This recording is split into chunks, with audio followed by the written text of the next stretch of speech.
ये कहानी है हमारे हीरो चू फेंग की, जो एक आउटर डिसाइपल है ब्लू ड्रैगन एकेडमी का, जिसकी बॉडी में अचानक से अवेकन होता है mysterious nine lighting dragon beast की पावर। और फिर उसे पता लगता है कि उसकी बॉडी में तो इसका एग सालों से सील था। ये पावर हासिल करने के बाद उसकी लाइफ कैसे बदलती है, आइए विटनेस करते हैं। तो सीरीज की स्टार्टिंग में हमें वॉइस ओवर के जरिए बताया जाता है कि 1 साल पहले जियांग डायनेस्टी के जियांग शानयांग को पता लगा कि एक होली सन का जन्म हुआ है जिसे हेवन ने चूज किया है अपनी तरफ से उसकी बॉडी में 9 ड्रैगन्स की पावर को अवेक करके। ये बच्चा इतना ज्यादा पावरफुल है कि अपनी डिवाइन बॉडी का यूज करके इमॉर्टल वर्ल्ड में राज कर सकता है। तो ये जानने के बाद जियांग डायनेस्टी के लोग उस इमॉर्टल सिटी के होली चाइल्ड को अपनी जियांग फैमिली में यूज करना चाहते थे ताकि वो उस इमॉर्टल वर्ल्ड में राज कर सके। और इसके लिए वो एक अनरजिस्टर्ड आर्मी को तैयार करते हैं जो बड़े से बड़े गाँव, छोटे से छोटे गाँव और शहरों में जाकर पोस्टर लगा रहे थे कि जिस भी बच्चे के पास वो 9 ड्रैगन की पावर है वो आकर उन्हें रिपोर्ट करे, और अगर कोई सेक्ट ऐसा नहीं करता है तो उस सेक्ट को डिस्ट्रॉय कर दिया जाएगा। इसी के बाद सीन शिफ्ट होता है और हमें दिखाया जाता है हमारे हीरो चू फेंग को, जो आधी रात को तेज बारिश के बीच में अपने घर को छोड़कर जा रहा था। तो पीछे से उसके डैड निकलते हुए कहते हैं कि तुम बिल्कुल मेरी तरह हो, मैंने तो और भी बारिश के तेज होने का इंतजार किया था ताकि किसी को पता न लगे। पर ये सुनने के बाद वो नाराज होते हुए कहता है कि मैं ये डिजर्व नहीं करता कि मैं आपके जैसा कहलाऊं। तो उसके फादर कहते हैं कि जाने से पहले मुझे बाय तो बोल देते। तो इस पे उसका कहना था कि अगर मैं बाय बोलकर जाता तो क्या आप मुझे जाने देते। तो उसके फादर उसकी फिक्र करते हुए कहते हैं कि वैसे तो वो शोंगलोंग सिटी 2nd क्लास का सेक्ट है, अब जब तुम वहाँ पर एंट्रेंस टेस्ट देने ही जा रहे हो तो मैं बता दूं तुम अपनी पावर और कल्टीवेशन की बेस पर वहाँ पर एंट्री नहीं ले सकते क्योंकि तुम काफी ज्यादा वीक हो। पर फिर भी परेशान मत होना, अगर तुम फेल हो जाओ तो यहाँ वापस आ जाना, मैं तुम्हारी जॉब लगवा दूंगा। और ये बोलते हुए वो फेंग को एक घोड़ा दे देते हैं ताकि उसे सफर में कोई दिक्कत ना हो। चू फेंग अपने फादर को अपनी केयर और फिक्र करते देखकर थोड़ा सा इमोशनल हो जाता है, पर फिर वो जाते हुए वहाँ से अपने फादर को कह के जाता है कि मैं खुद को प्रूव जरूर करूंगा, यहाँ वापस कभी नहीं आने वाला। उस तेज तूफान आंधी बारिश में चू फेंग के लिए अपने घोड़े के साथ सफर कंटिन्यू करना बहुत ज्यादा मुश्किल हो जाता है। चू फेंग की बॉडी में लाइटनिंग होने लगती है जिसकी वजह से अट्रैक्ट होकर उसके ऊपर थंडर अटैक हो जाता है और इस वजह से वो अपने घोड़े से भी गिर गया था। अचानक से उसकी बॉडी से लाइट ग्लो करने लगती है जिसकी वजह से उसे काफी तकलीफ हो रही थी, और उस पावर की वजह से वहाँ पर एक ब्लास्ट होता है और वो बेहोश हो गया था। जहाँ अनकॉन्शियस होने के बाद उसे कुछ पास्ट की बातें याद आती हैं कि कैसे कमजोर होने की वजह से लोग उसे बुली करते हैं, और जब उन्हें पता लग रहा था कि वो किंग लॉन्ग सेक्ट में आने वाला है तो उन्होंने उसे बुरी तरीके से घायल कर दिया था। इसके बाद एक झटके में उसकी आंख खुलती है और उसके सामने एक ड्रैगन था और पलक झपकते ही वो दोबारा बेहोश हो जाता है। इसके बाद सुबह होते ही हमें किंग लॉन्ग सिटी का सीन दिखाया जाता है जहाँ एंट्रेंस एग्जाम के लिए काफी सारे बच्चों का नाम रजिस्टर किया जा रहा था। वहाँ चू फेंग भी पहुँच जाता है दौड़ते हाफते। उसे देखने के बाद तो वो दोनों लड़के चौंक जाते हैं क्योंकि उन्होंने उसे पीटा था। तो फेंग उन्हें देखकर कहता है कि अगर तुम चाहते थे कि मैं यहाँ ना हूँ तो तुम्हें मेरी टांगे तोड़ देनी चाहिए थी, लड़ाई करने से या मुझे घायल करने से कुछ ज्यादा फर्क नहीं पड़ा। तभी चैंग नाम का लड़का उसे परेशान करते हुए कहता है कि तुम अपनी ट्रैश जैसी बॉडी लेकर यहाँ मार्शल आर्ट की प्रैक्टिस करने आए हो, तुम्हें क्या लगता है कि तुम्हारी कल्टीवेशन जितनी है तुम यहाँ एंटर कर सकते हो। तो ये सुनने के बाद चू फेंग कहता है कि आपको यहाँ रजिस्ट्रेशन के लिए बिठाया गया है, ना कि सवाल जवाब करने के लिए। पर वो वहाँ से गुस्से में जाते हुए कहता है कि तो क्या हुआ अगर मैं रजिस्ट्रेशन ना करूँ तुम्हारा। इस बात पे तो चू फेंग उसे पकड़ने जा रहा था, पर उसका दूसरा वाला पर्सन उसे नीचे गिराकर उसके ऊपर पैर रख के कहता है कि तुम्हारी जैसी कल्टीवेशन और स्पिरिचुअल बॉडी है, तुम इसके साथ मुझसे टक्कर ले रहे हो। चैंग उसे रोकते हुए कहता है कि यहाँ लड़ाई मत करो, किंग लॉन्ग सेक्ट में वायलेंस करना मना है। वैसे लड़ाई की भनक लगते ही वहाँ पर एंट्री हो जाती है उनकी सीनियर सिस्टर सू की, जो आते ही उन्हें डांटते हुए यही कह रही थी कि तुम यहाँ एंट्री करवा रहे हो बच्चों की या फिर उन्हें बुली कर रहे हो। तो ये देखने के बाद चैंग उनसे माफी मांगने लगता है कि उनका इरादा रूल तोड़ने का नहीं था, असल में ये हमारी फैमिली का यूजलेस लड़का है जो इस मार्शल आर्ट के लिए सूटेबल नहीं है। तो ये सुनने के बाद सीनियर सिस्टर सू कहती है कि तुम्हारा काम जो है उसे कंप्लीट करो, इन जैसे लोगों के लिए मार्शल आर्ट सूटेबल है या नहीं ये हम डिसाइड करेंगे। ये बोलने के बाद वो उसे एंट्री देने को कहकर चली जाती है। तो चैंग को ना चाहते हुए भी फेंग को एंट्री देनी पड़ती है। इसके बाद एल्डर्स की टीम को दिखाया जाता है जो इस एंट्री एग्जाम को कंडेंस करने वाले थे। काफी बच्चे आते हैं वहाँ इस एंट्री टेस्ट के लिए। जो अनाउंसमेंट करा था उसे देखने के बाद बच्चे कह रहे थे कि ये चीफ को डिसाइपल है गोंग ल्यूयुन, जो कि काफी ज्यादा हैंडसम है, और ये यंग मास्टर है शुयुन सिटी का, ये बहुत ज्यादा पावरफुल भी है। बच्चों को इसके बारे में बात करते हुए फेंग भी सुनता है। इसके बाद सीनियर गोंग अनाउंसमेंट करते हैं कि सारे बच्चों को टेस्ट के लिए सामने वाली केव में जाना है और सनसेट से पहले इस केव से बाहर आना है। जो भी ये टास्क कंप्लीट कर लेगा वो ऑफिशियली किंग लॉन्ग सेक्ट का इनर डिसाइपल बन जाएगा। ये जानने के बाद स्टूडेंट काफी ज्यादा खुश हो रहे थे। तभी सीनियर गोंग अनाउंसमेंट करते हैं कि बच्चों में एक्साइटमेंट बढ़ाने के लिए एल्डर्स ने प्लान किया है कि उन्हें 3 गिफ्ट्स दिए जाएंगे जो कि अंदर केव में ही मौजूद है, और जो उन गिफ्ट्स को हासिल कर लेगा वो किंग लॉन्ग सेक्ट का चीफ कोर स्टूडेंट बन जाएगा। ये सुन के तो बच्चे और ज्यादा एक्साइटेड हो जाते हैं। जहाँ सीनियर गोंग कह रहे थे कि ये गिफ्ट्स उन्हें केव के अंदर ही मिलेगा, जिसमें पहला तो हेवनली एलेक्सर है और दूसरा एक सीक्रेट टेक्निक है जिन्होंने किंग लॉन्ग सेक्ट को खोजा था। ये टेक्निक उन मास्टर ने खुद लिखी थी होगी। तो ये सुनने के बाद तो फैंग की भी आंखें चमक जाती हैं। टेस्ट स्टार्ट होने के बाद सारे डिसाइबल केव के अंदर चले जाते हैं, जहां अंदर जाने के बाद सबको पता लगता है कि इसका एग्जिट गेट तो कहीं पे मौजूद ही नहीं है। असल में चारों तरफ से ये केव बंद हो रखी है। सभी स्टूडेंट को वो गिफ्ट चाहिए था, इसलिए वो उसके लिए रास्ता ढूंढने लगते हैं। वहीं दूसरी तरफ चू फैंग को एक फीमेल वॉइस में आवाज सुनाई देती है कि लेफ्ट जाओ, राइट जाओ। तो वो यही सोच के चौंक हो रहा था कि कौन उसे इंस्ट्रक्शन दे रहा है। तो वो वॉइस चिढ़ते हुए कहती है, स्टूपिड, मैं कितनी देर से तुम्हें इधर उधर जाने को कह रही हूँ, तो मेरी क्यों नहीं सुन रहे हो? मैं तुम्हें नुकसान नहीं पहुँचाना चाहती, इसलिए मेरे इंस्ट्रक्शन को फॉलो करो। और फिर जैसे जैसे वो वॉइस बताती है लेफ्ट जाना है, राइट जाना है, हमारा चू फैंग वैसे ही जा रहा था और उसे कहीं भी ब्लॉकिंग का सामना नहीं करना पड़ता। जैसे ही वो उस प्लेस में पहुंच गया था, बाहर उस मास्क मैन को पता लग जाता है कि अंदर बैठे किसी स्टूडेंट में से कोई एक अपनी मेंटल पावर का यूज कर रहा है। दूसरी तरफ फैंग उस वॉइस के इंस्ट्रक्शन को फॉलो करते हुए एक हॉल में पहुंच जाता है, जहां उसे बॉक्स के ऊपर वो गिफ्ट्स रखे हुए दिख जाते हैं। वो जैसे ही उन गिफ्ट्स तक पहुंचता है, एक गोरिल्ला बीस्ट उसके सामने आ गया था, जो देखने में काफी ज्यादा खतरनाक लगता है। वो तो फैंग को ऐसे घूरा था जैसे आंखों से खा जाएगा। फैंग तो एक बीस्ट को देखकर घबरा रहा था और ऐसे तो वहाँ बहुत सारे बीस्ट आ जाते हैं जो चारों तरफ से उसे घेर लेते हैं। और ये देखकर वो घबराते हुए सोच रहा था कि अब उसे क्या करना चाहिए, क्योंकि ये बीस्ट तो गिनती में भी नहीं आ रहे हैं। उनमें से एक उस पर पंच करने के लिए आगे बढ़ता है, जिसको उसने डॉच कर लिया था, और अब तो लिन के ऊपर वो मुक्कों की बरसात कर देता है। लिन बहुत मुश्किल से उसके अटैक्स को डॉच कर रहा था और वो सारे बीस्ट तो उसको उठा उठा के पटक रहे थे। कोई इस पे पंचेस की बरसात करता है। ये सारी आवाजें सुनने के बाद एल्डर कह रहे थे कि लगता है वो सारे बीस्ट अपीयर हो गए, कम से कम 40 होंगे। तो ये सुनने के बाद सिस्टर सू कहती है कि ये बहुत ज्यादा नहीं है। तो एल्डर गोंग की तरफ देखते हुए कहते हैं कि अगर मैं 3 साल पहले के एग्जाम को देखूं तो एक बच्चे ने 30 बीस्ट को मारा था, उसके मुकाबले तो ये टेस्ट काफी ज्यादा इजी है। अगर इनमें से कोई भी इसे पास नहीं कर पाया तो किसी को भी हायर करने की जरूरत नहीं है। दूसरी तरफ चू फैंग को दिखाया जाता है, जिसे तो बीस्ट ने दबोच कर पंचेस मार मार के उसका मुंह सुझा दिया था, और इस तरीके से मार खाने की वजह से फैंग को पास्ट की बातें याद आने लगती हैं और वो उस बीस्ट के अटैक को अपने हाथों से रोक लेता है। यहाँ वो काफी ज्यादा गुस्से में नजर आ रहा था, जिसकी वजह से उसकी बॉडी की पावर अवेक हो जाती है और वो अपने फादर को याद करते हुए कहता है कि मैंने अपना रास्ता खुद चुना है, मैं चू युआन का बेटा हूँ और मैं तुम जैसे बीस्ट के हाथों से तो बिल्कुल नहीं मरने वाला। चू फैंग की सारी हरकतें बाहर से वो मास्क मैन नोटिस कर रहा था, क्योंकि उसे फील हो रहा था कि अंदर कोई अपनी पावर का यूज कर रहा है। इधर फैंग अपने थंडर पावर को रिलीज करते हुए उस गोरिल्ला बीस्ट को किक करके दूर कर देता है, जिसकी वजह से वो काफी गुस्से में फैंग पर अटैक करने आगे बढ़ रहा था। फैंग भी अपने ऑरा को रिलीज करते हुए उस पे एक पंच देने आता है और ये पंच इतना ज्यादा पावरफुल था कि वो बीस्ट चारों खाने चित हो गया था और अब लिन उसके कमर की हड्डी को तोड़ते हुए उसके गर्दन को मरोड़ देता है। जिसे फैंग ने मारा था वो बीस्ट किंग था, तो सारे बीस्ट ये देखकर डरकर पीछे होने लगते हैं। फैंग तो देखने से भी काफी ज्यादा खतरनाक लग रहा था। बाहर से उस मास्क मैन को पता लग जाता है और वो बाकी सारे एल्डर्स को भी इशारा कर चुका था। इधर जब बाकी बच्चे वहाँ पहुंचकर ऐसी हालत देखते हैं उस बीस्ट की, तो उन्हें यकीन नहीं होता कि ये फैंग ने किया है। और फिर फैंग जब जाकर अपने गिफ्ट्स को दिखाता है तो सब लोग ये मान चुके थे कि अब वो इनर डिसाइपल बन चुका है। फैंग के इतना अच्छा काम करने के बावजूद भी एल्डर उसकी तारीफ नहीं कर रहे थे। यहाँ सिस्टर सू को पता लग जाता है कि ये कमजोर बच्चा कमजोर नहीं है। इधर एल्डर अभी भी गोंग की तारीफ पे तारीफ किए जा रहे थे कि वो आने वाले स्टूडेंट के लिए मुश्किलें खड़ी करता जा रहा है, क्योंकि आगे आने वाले स्टूडेंट को इनर टेस्ट में दिक्कत होगी। उसने ही तो हाई वैल्यू सेट किया ना। गोंग शियान यू सिटी का यंग मास्टर था, तो आने वाले टाइम में वो सिटी उसके हवाले होने वाली थी, तो इस वजह से एल्डर उसे मक्खन मार रहे थे। और ये चीज सिस्टर सू को पता लग जाती है, तो वो एल्डर को डांटते हुए कहती है कि हमारे सेक्ट में सिर्फ एक गोंग ही नहीं है जिसके पास इतनी सारी पावर है, और भी काफी सारे स्टूडेंट है जो 5th लेवल पर है। अब इतना सुनने के बाद तो एल्डर की बोलती बंद हो जाती है। दूसरी तरफ फैंग अपने रूम में बैठकर आराम से कल्टीवेशन कर रहा था, जहाँ उसे पता लगता है कि वो ब्रेक थ्रू कर चुका है और वो ब्रेक थ्रू करके लिंग वुवुजोंग लेवल पर पहुंच गया है। वैसे उसकी बॉडी में लगा हुआ सील हट गया था। दूसरी तरफ काफी स्टूडेंट को दिखाया जाता है जो इकट्ठा होकर फैंग को पीटने के लिए उसके घर के बाहर पहुंच गए थे। जब फैंग बाहर आकर देखता है तो पूरी चू फैमिली की फौज वहाँ मौजूद थी। साथ में वहाँ एक और कैरेक्टर की एंट्री होती है, चू वही उनके किंग लॉकसेट का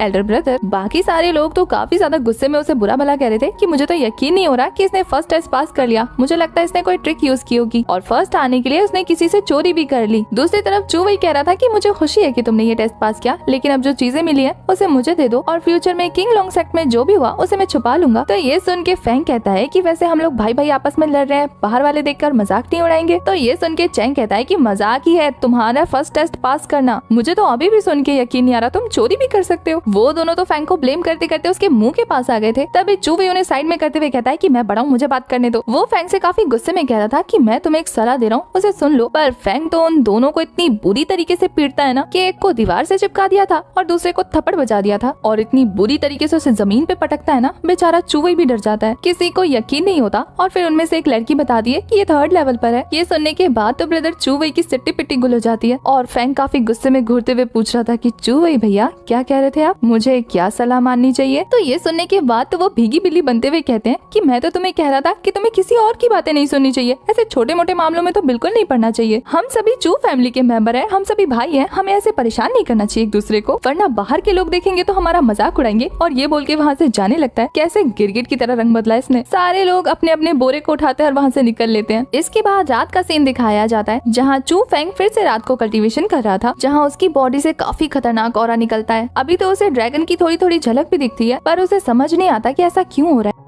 नेक्स्ट मॉर्निंग जब उसकी आंख खुलती है तो उसके सामने पूरी की पूरी पलटन सर झुकाकर बैठी हुई थी। तो ये देखने के बाद वो उन्हें इग्नोर करते हुए उनके मुंह पे दरवाजा बंद कर देता है। ये देखने के बाद सब उसे मस्का लगाने लगते हैं कि हम भाई है ना, अब तो चू फैमिली से बिलोंग करते हैं, तो हमारी टीम में ज्वाइन हो जाओ ना। सब लोग अलग अलग बहाना लगाकर उसे अपने अपने टीम में ज्वाइन करने को कह रहे थे, क्योंकि जिस भी टीम में वो जाता वो टीम स्ट्रॉन्ग बन जाती। तो ये देखने के बाद जो कल तक उसके दुश्मन बने बैठे थे आज उसके हाथ पैर जोड़ रहे थे उसे अपने टीम में ज्वाइन कराने के लिए। तो वो बाहर निकलते हुए सबको कहता है कि मेरे लिए रास्ता छोड़ो, मुझे हंट के लिए जाना है। उसे अपनी आंखों से जाता हुआ देखकर सब लोग अफसोस करने लगते हैं कि प्लीज पहले ज्वाइन कर लो ना। पर जैसे ही वो अपने घर का दूसरा दरवाजा खोलता है वहाँ और भी लोग मौजूद थे। वो नमूने भी अपना अपना परिचय देते हुए उसे अपनी टीम में ज्वाइन होने को कहते हैं। उसका तो ये देख के दिमाग खराब हो रहा था कि उसके आगे पीछे नमूनों की पलटन पड़ी हुई है। वो अभी इन सब से उबरा भी नहीं था कि उसके सामने 2 नमूने और आ जाते हैं। वैसे ये नमूने नहीं थे, ये सेकंड टीम थी जो किंगलोंग सेक्ट में सबसे पावरफुल माने जाते हैं। इनकी टीम को विंग अलायंस के नाम से जाना जाता है, जिसमें व्हाइट ड्रैगन और व्हाइट टाइगर दोनों मौजूद है। ये भी चीफ कॉर के डिसाइपल है किंगलोंग सेक्ट के। इनकी सेक्ट लीडर सीनियर सू रो है, पर ये लोग उसके कहने पे यहाँ नहीं आए बल्कि सू मई के कहने पर आए हैं, जिसकी बात तो सिस्टर एल्डर सू भी मानती है। तो वो लोग कह रहे थे कि हमें कम आंकने की जरूरत नहीं है, तुम्हें तो खुशकिस्मत समझना चाहिए खुद को कि तुम हमारी टीम में ज्वाइन होने वाले हो। वो लोग तो चू फेंग को इतने अच्छे से चेक कर रहे थे कि आखिर सू मई ने इसमें देखा क्या जो इसे अपने सेक्ट में ज्वाइन करने को कह रही थी। पर चलो कोई बात नहीं, ये 5th लेवल का मार्शल आर्टिस्ट है तो इसे रख लेते हैं। वो तो उसे कह रहे थे कि तुम बहुत लकी हो, वरना विंग अलायंस में ज्वाइन होना बहुत ज्यादा डिफिकल्ट है। वो तो उसके कान के नीचे बजाते हुए आगे बढ़ते हुए कहता है कि मुझे कोई इंटरेस्ट नहीं है, चाहे वो सू मोया हो या सिस्टर सू। वैसे चू फेंग के इस रवैये की उन्हें उम्मीद नहीं थी, तो उनका तो दिमाग खराब हो जाता है ये देखने के बाद कि कोई उन्हें भी इग्नोर कर सकता है। यहाँ गोंग को एक स्टूडेंट बता रहा था कि उसने तो विंग अलायंस के लोगों को भी मना कर दिया। तो ये जानने के बाद गोंग कहता है कि लगता है ये सच में थोड़ा डिफरेंट है। दूसरी तरफ स्टूडेंट को दिखाया जाता है जो एलेक्सर हंट करने के लिए आ रहे थे। वो बताते हैं कि किंगलोंग सेक्ट का ये सबसे फेमस माउंटेन है, जहाँ ऐसे ऐसे हब मिलते हैं जिनमें बहुत सारी स्पिरिचुअल एनर्जी मौजूद होती है। इधर आने के बाद सिस्टर सू सबको बता रही थी कि ये साल में एक बार खुलता है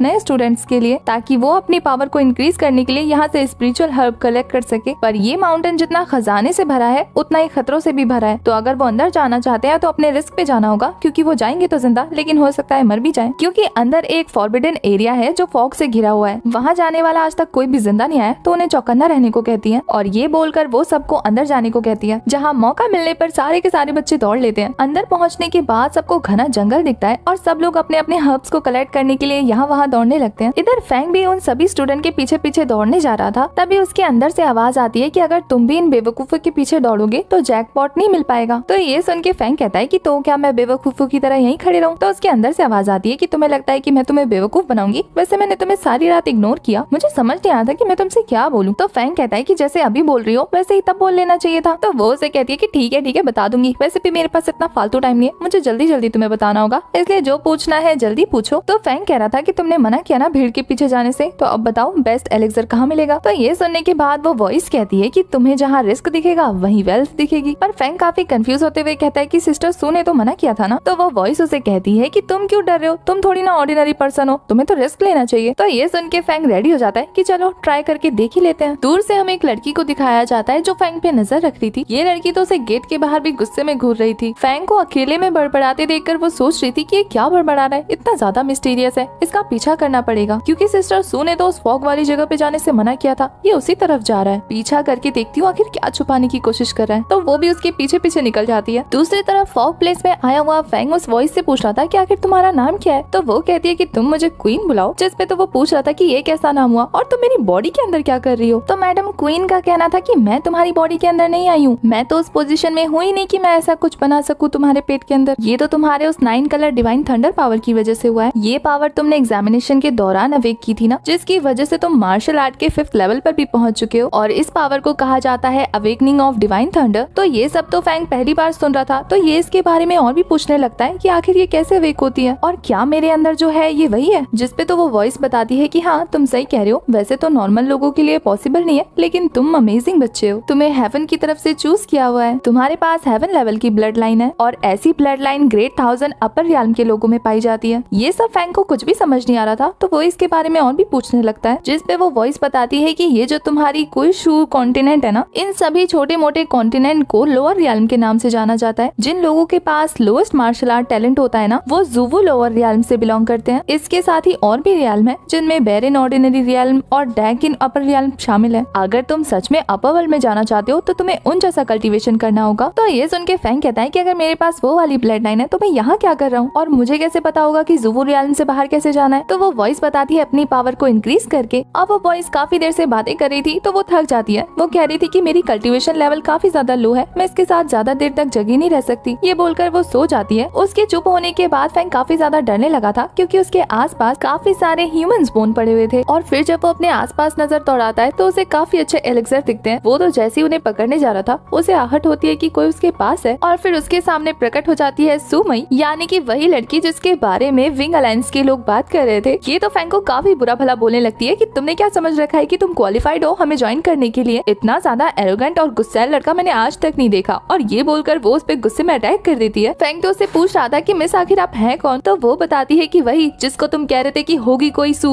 वैसे उसके अटैक काफी ज्यादा फास्ट थे, तो फैंग उसे डॉज करते हुए उसका हाथ पकड़ के कहता है तो अच्छा तुम विंग अलायंस की सुमई हो। तो ये सुनने के बाद वो और गुस्से में उस पर अटैक करने लगती है कि हाँ हमने तुम्हें तुम्हारा लक आजमाने का चांस दिया, हमारे साथ ज्वाइन होने का मौका दिया और तुम खुद को इतना ज्यादा अमेजिंग समझते हो कि अपने आगे किसी को कुछ नहीं समझते। तो फैंग उसके अटैक को डॉज करते हुए कहता है कि मुझसे जेलस होने की जरूरत नहीं है, तुम भी फर्स्ट प्लेस पर जा सकती हो। तो वो गुस्से में कहती है कि अगर मेरी सिस्टर मुझे नहीं कहती ना तो मैं कभी तुम्हें ज्वाइन करने के लिए नहीं कहती। तभी फैंग लड़ते लड़ते थोड़ी देर के लिए रुक जाता है, क्योंकि उसके आसपास ग्रीन कलर का फॉग फैलने लगा था और उसे सुमई के पीछे एक स्पिरिट एल्डर दिखाई देते हैं। सुमई को पीछे दिखने के बाद कोई नजर नहीं आता, तो उसे लगता है कि फैंग उसे उल्लू बना रहा है। इधर वो एल्डर भी कह रहे थे कि सिर्फ तुम मुझे देख सकते हो, इसलिए ऐसा प्रिटेंड करो जैसे कि मैं भूत हूँ। तभी वो फॉग धीरे धीरे और ज्यादा पावरफुल होने लगती है। सुमई तो उसमें फंस कर ऊपर उठने लगी थी। ये देखकर फैंग उसकी हेल्प के लिए आगे बढ़ता है, तो उसे भी वो फॉग घेरने लगता है। इधर वो एल्डर ये देख के काफी खुश होते हैं कि ये लड़की उस पर अटैक करी थी, लेकिन ये फिर भी उसे बचाना चाहता है। इधर तभी फैंग की बॉडी से वो थंडर पावर रिलीज होती है और वो दोनों के दोनों आजाद हो गए थे। वैसे उस पॉइजन से रिलीज होते हुए वहाँ काफी बड़ा ब्लास्ट हुआ था, जो देखकर मास्टर काफी ज्यादा शॉक रह गए थे। पर अचानक से इतनी ज्यादा पावर यूज करने की वजह से वो दोनों बेहोश हो जाते हैं। इधर मास्टर काफी खुश होते हुए फैंग की बॉडी को टेस्ट करते हुए बहुत सारे एलेक्सर को इकट्ठा करते हुए उसकी पावर को उसके अंदर डाल देते हैं, ये कहते हुए कि मैं हजारों सालों से वेट कर रहा हूँ एक ऐसे अच्छे टैलेंट के लिए और आज फाइनली वो मुझे मिल गया और लगता है ये मुझे नीचे नहीं जाने देगा। वैसे इन सभी कीमती एलेक्सर की वजह से ही मास्टर ने इस जगह को प्रोटेक्ट करने के लिए फॉग फैला रखा था। अब वो सारे के सारे स्पिरिचुअल ट्रेजर फैंग पे यूज करने के बाद वो उस जगह को साफ कर देते हैं। दूसरी तरफ शाम हो गई थी और वो दोनों अभी भी बेहोश थे, जबकि सारे स्टूडेंट अपना अपना सामान लेकर वापस आ जाते हैं। सारे स्टूडेंट को बहुत कुछ मिला था, तो वो काफी खुश थे। इधर सिस्टर सू उन दोनों का वेट कर रही थी। इधर फैंग की आंख खुलने पर उसे काफी अलग एहसास हो रहा था और जब वो अपने हाथ की पावर को रिलीज होते हुए देखता है तो उसे यकीन नहीं होता। दूसरी तरफ सिस्टर सू को वेट करते करते रात हो जाती है और यहाँ फैंग सुमई को अपनी गोद में लेकर वापस आता है। सिस्टर सू ये देखकर उसे पूछ रही थी आखिर इसे क्या हुआ, तो फैंग उसे सारी कहानी बताता है और पूछ रहा था कि क्या मुझसे पहले भी वहाँ कोई गए थे। तो सिस्टर सू बताती है कि काफी सारे स्टूडेंट और बहुत सारे मास्टर वहाँ कल्टीवेशन करने जाते रहते हैं। तो फैंग पूछता है कि क्या आकर उन्होंने कभी कुछ बताया,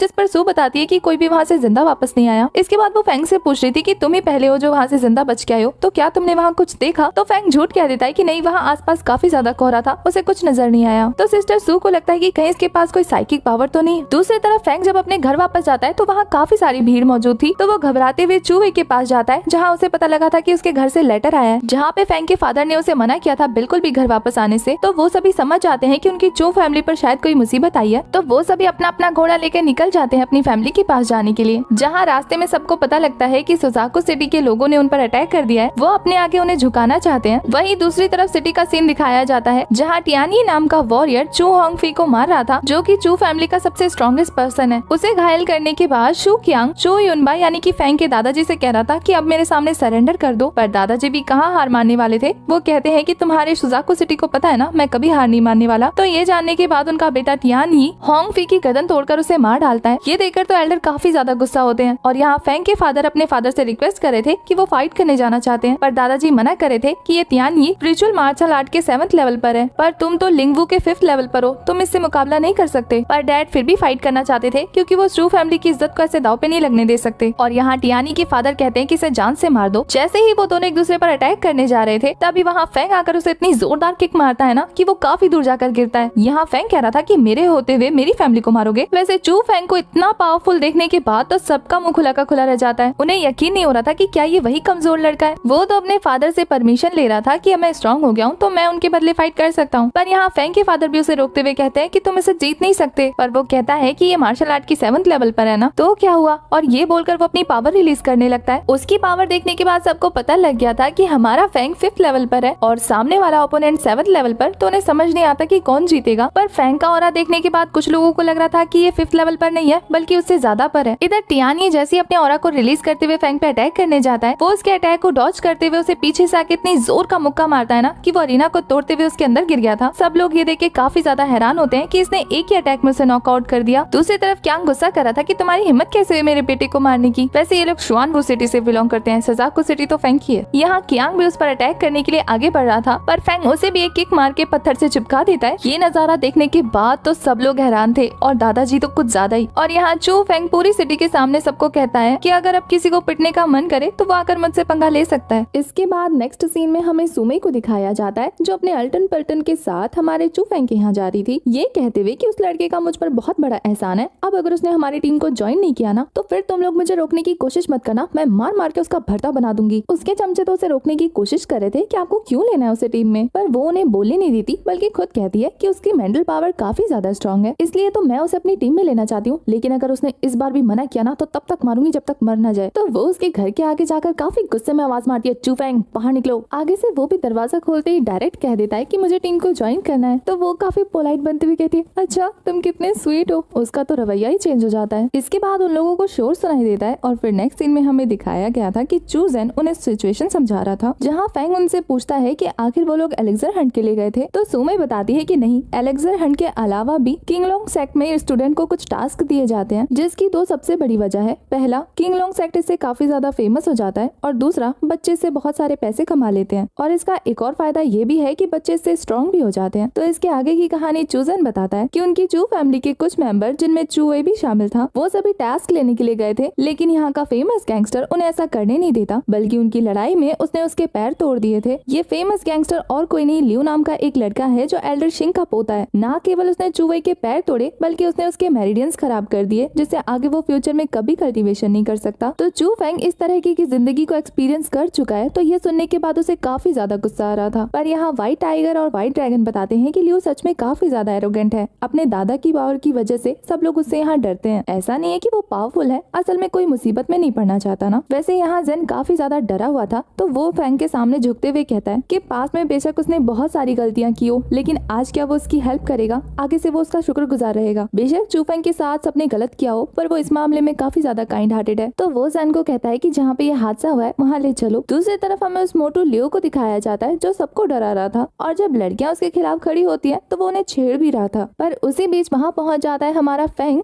जो उस मोटू का हाथ पकड़ते हुए कहता है, अच्छा तो तुम हो गैंगस्टर। इसके बाद वो उसके हाथ तोड़ने लगता है, जिसमें मोटू ने अपने गुंडे बुला लिए थे, पर फेंग तो एक हाथ से ही उन सभी को तोड़ मरोड़ देता है। और अब वो उस मोटू से पूछ रहा था कि क्या तूने इसके पैर तोड़े हैं? वो तो कहता है कि भैया आपको गलतफहमी हो गई होगी, पर उतनी देर में ही फेंग उसका हाथ मरोड़ते हुए उसका भी पैर तोड़ देता है। तब तक वहाँ एल्डर शिंग भी पहुंच गए थे, जो अपने पोते की ऐसी हालत देखकर फेंग को डरा रहे थे कि अगर आगे से वो स्टूडेंट को नहीं छोड़ेगा तो वो उसे पनिश करेंगे। पर फेंग तो एल्डर को कह देता है कि क्या आप अंधे हैं, आपको बाकी दोनों स्टूडेंट नहीं दिख रहे जिन्हें इस लड़के ने बुली किया है, यहाँ तक कि उनके मेरिडियंस भी डिस्ट्रॉय कर दिए। तो ये सुनने के बाद एल्डर कहते हैं कि कोई बात नहीं, वो उनका क्योर कर देंगे, कंपनसेशन दे देंगे, और अब तो सही हो गया। आखिर ये यूजलेस है तो अब इसका एकेडमी में कोई काम नहीं है, उनके कपड़े और खाने का पैसा बच गया। ये सुन के फेंग को इतना ज्यादा गुस्सा आ रहा था कि तुम्हारी जबान इतनी ज्यादा खराब है, तुम्हें एल्डर किसने बना दिया, और अब जब आप एक्शन नहीं लेने वाले हैं तो मुझे ही कुछ करना पड़ेगा। ये बोलने के बाद वो अपने की पावर को रिलीज करते हुए उसे हिट करने वाला था, पर एल्डर शिंग उसे रोकते हुए पूछते हैं कि आखिर तुम क्या चाहते हो। दूसरी तरफ फेंग के अंदर से क्वीन भी मना करी थी कि जिन लोगों ने तुम्हें परेशान किया है उनके लिए खुद मुसीबत क्यों मोल ले रहे हो। अभी तुम्हारी कल्टीवेशन इतनी नहीं है कि तुम किसी एल्डर से पंगा ले सको। पर फैंग तो उसके मेरिडियंस को तोड़ते हुए कहता है कि जो मेरे साथ हुआ और किसी ने मेरा सपोर्ट नहीं किया, मैं वैसा नहीं बनना चाहता। इधर लियो की हालत खराब हो जाती है और उसके ग्रैंडपा काफी ज्यादा गुस्सा हो गए थे। इधर सुमई अपने चमचों के साथ चली जाती है हेल्प बुलाने के लिए। दूसरी तरफ सीनियर गोंग को जब उनका सर्वेंट बताता है चू फेंग के इस पंगे के बारे में, तो वो ये जानकर और ज्यादा गुस्सा हो जाता है, क्योंकि पिछली बार चू फेंग ने उसकी फैमिली मेंबर्स के साथ फाइट की थी। अब तो इसका भी दिल कर रहा था कि चू फेंग को मार डाले। उधर दूसरी तरफ एल्डर शिंग तो पूरा का पूरा प्लान बना चुके थे चू फेंग को मारने का। वो तो उसे किसी सुनसान सी जगह पर ले जाकर टॉर्चर कर रहे थे। उनका कहना था कि इसने मेरे पौधे को इतना ज्यादा तकलीफ दिया है तो मैं इसे भी जिंदा नहीं छोड़ने वाला। पर इससे पहले कि एल्डर अपने मंसूबों को अंजाम दे पाते, वहाँ पर सीनियर सिस्टर सू आ जाती है। वैसे सिस्टर सू जितनी तेजी से उसके पास आई थी, वो ये देखकर काफी ज्यादा शॉक हो जाता है। सीनियर सिस्टर एल्डर शिंग को कह रही थी कि वो चू फेंग को जाने दे, पर एल्डर का कहना था कि तुम अपने डैड के बलबूते पे मुझे धमका नहीं सकती हो, मैं इसे मार के रहूंगा। और ये बोलते हुए एल्डर अपनी पावर रिलीज करने लगते हैं। इसके बाद तो जब हमारी सिस्टर सू अपनी पावर रिलीज करती है, ये देख के तो सबको काफी ज्यादा डर लग रहा था, क्योंकि इनकी पावर बहुत ज्यादा थी। सीनियर की पावर देखने के बाद एल्डर कह रहे थे कि जब तुम्हारी पावर इतनी ज्यादा हो चुकी है तो फिर तुम इस स्कूल में एक एल्डर के तौर पे क्यों हो। पर हमारी सिस्टर का कहना था कि इससे तुम्हारा कोई लेना देना नहीं है। तो अब एल्डर शिंग को ना चाहते हुए भी हार माननी पड़ती है और सीनियर सिस्टर चू फेंग को लेके वहाँ से जाते हुए एल्डर को धमका रही थी कि आगे से इस फैमिली पे नजर मारने की जरूरत नहीं है, क्योंकि जिस स्वानवो सिटी के बल पे वो कूद रहे हैं ना, वो उसे छोड़ने में एक पल नहीं गवाएंगे। वापस जाते हुए सुमई के कहने पे हमारा चू फेंग फाइनली सिस्टर को थैंक यू बोल देता है। बस सीनियर सिस्टर का कहना था कि तुमने मेरी बहन की जान बचाई तो मैंने तुम्हारी जान बचाई। वैसे भी अगर वो मुझे नहीं बताती तो मैं यहाँ कभी नहीं आ पाती। अब तो सिस्टर सुमई से पूछ रही थी कि इस बार तुम्हें कौन सा मिशन मिला है।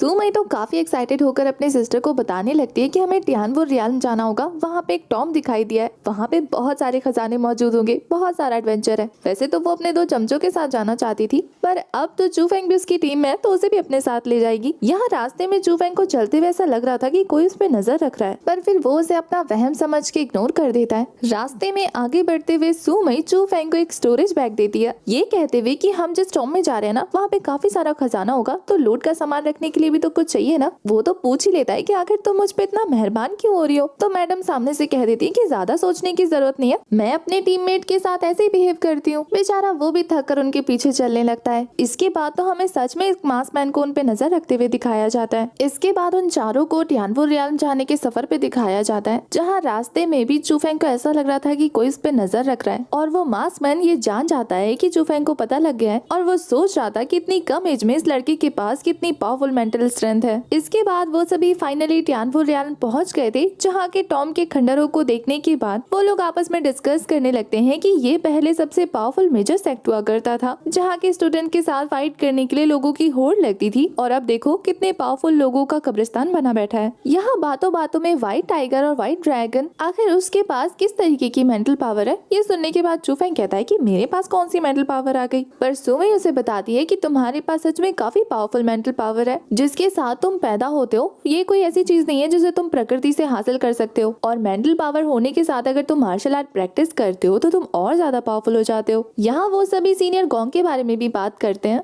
जिसके पास कोई मेंटल पावर ना होते हुए भी किंगलोंग सेक्ट से एक एल्डर रिक्वेस्ट करके उसे अपने सेक्ट में लेकर आए थे। देखने से ऐसा लग रहा था जैसे कि ये वही मास्क मैन है जो चू फेंग पे नजर रख रहा हो। टियानवो टॉम के बाहर पहुंचने पर उन्हें एक भिखारी जैसा आदमी नजर आता है। जब चू फेंग उस आदमी के पास जाकर देखता है तो उसे उसके माथे पर एक निशान नजर आया था, जिसे जैसे ही वो छूने जाता है वो आदमी उसका हाथ पकड़कर जोर से दबाना स्टार्ट कर देता है, जिसकी वजह से चू फेंग की बॉडी बुरी तरीके से ग्लो करने लगी थी। और वहीं दूर से वो मास्क मैन अभी भी उन पे नजर रख रहा था। उस आदमी के हाथ पकड़ने के बाद ऐसा लग रहा था कि चू फेंग पोजेस हो गया है, और वो आदमी गौर से उसे ऑब्जर्व कर रहा था। सुमई के चू फेंग को होश में लाने के बाद ये भिखारी इतनी बुरी तरीके से डर जाता है, ये कहते हुए कि मैंने तुम्हारे बेटे का बहुत अच्छे से ख्याल रखा, मुझे मारना मत। और ये बोलते हुए वो वहाँ से भाग जाता है। उसके जाने के बाद जब सुमई उससे पूछ रही थी कि क्या बात है, वो कहता है इग्नोर करो इसे। यहाँ वो मास्क मैन भी सोचने लगता है कि आखिर ये लड़का है कौन, और फिर टेलीपोर्टेशन अरे का यूज करते हुए वो वहाँ से टेलीपोर्ट हो जाता है। वो सभी टॉम के अंदर जाते हैं, जहाँ क्वीन फिर से चू फेंग को रास्ता बता रही थी। चू फेंग तो क्वीन से उस बैगर की बातों का मतलब पूछ रहा था, पर वो उसे चुप करा देती है। इसके बाद जब वो फाइनली टॉम के अंदर पहुँचते हैं तो उन्हें पता लगता है कि पहले से ही कुछ लोग अंदर मौजूद हैं, और जब वो चेक करते हैं तो खजानों के पास उन सभी की लाशें नजर आती हैं। उन्हें तो लग रहा था कि हर कोई मर गया होगा, पर तभी अचानक से एक पर्सन को जागता देखकर वो सभी बुरी तरीके से डर जाते हैं। इस पर्सन का नाम जाओ था, जो जाओ के सिटी से है।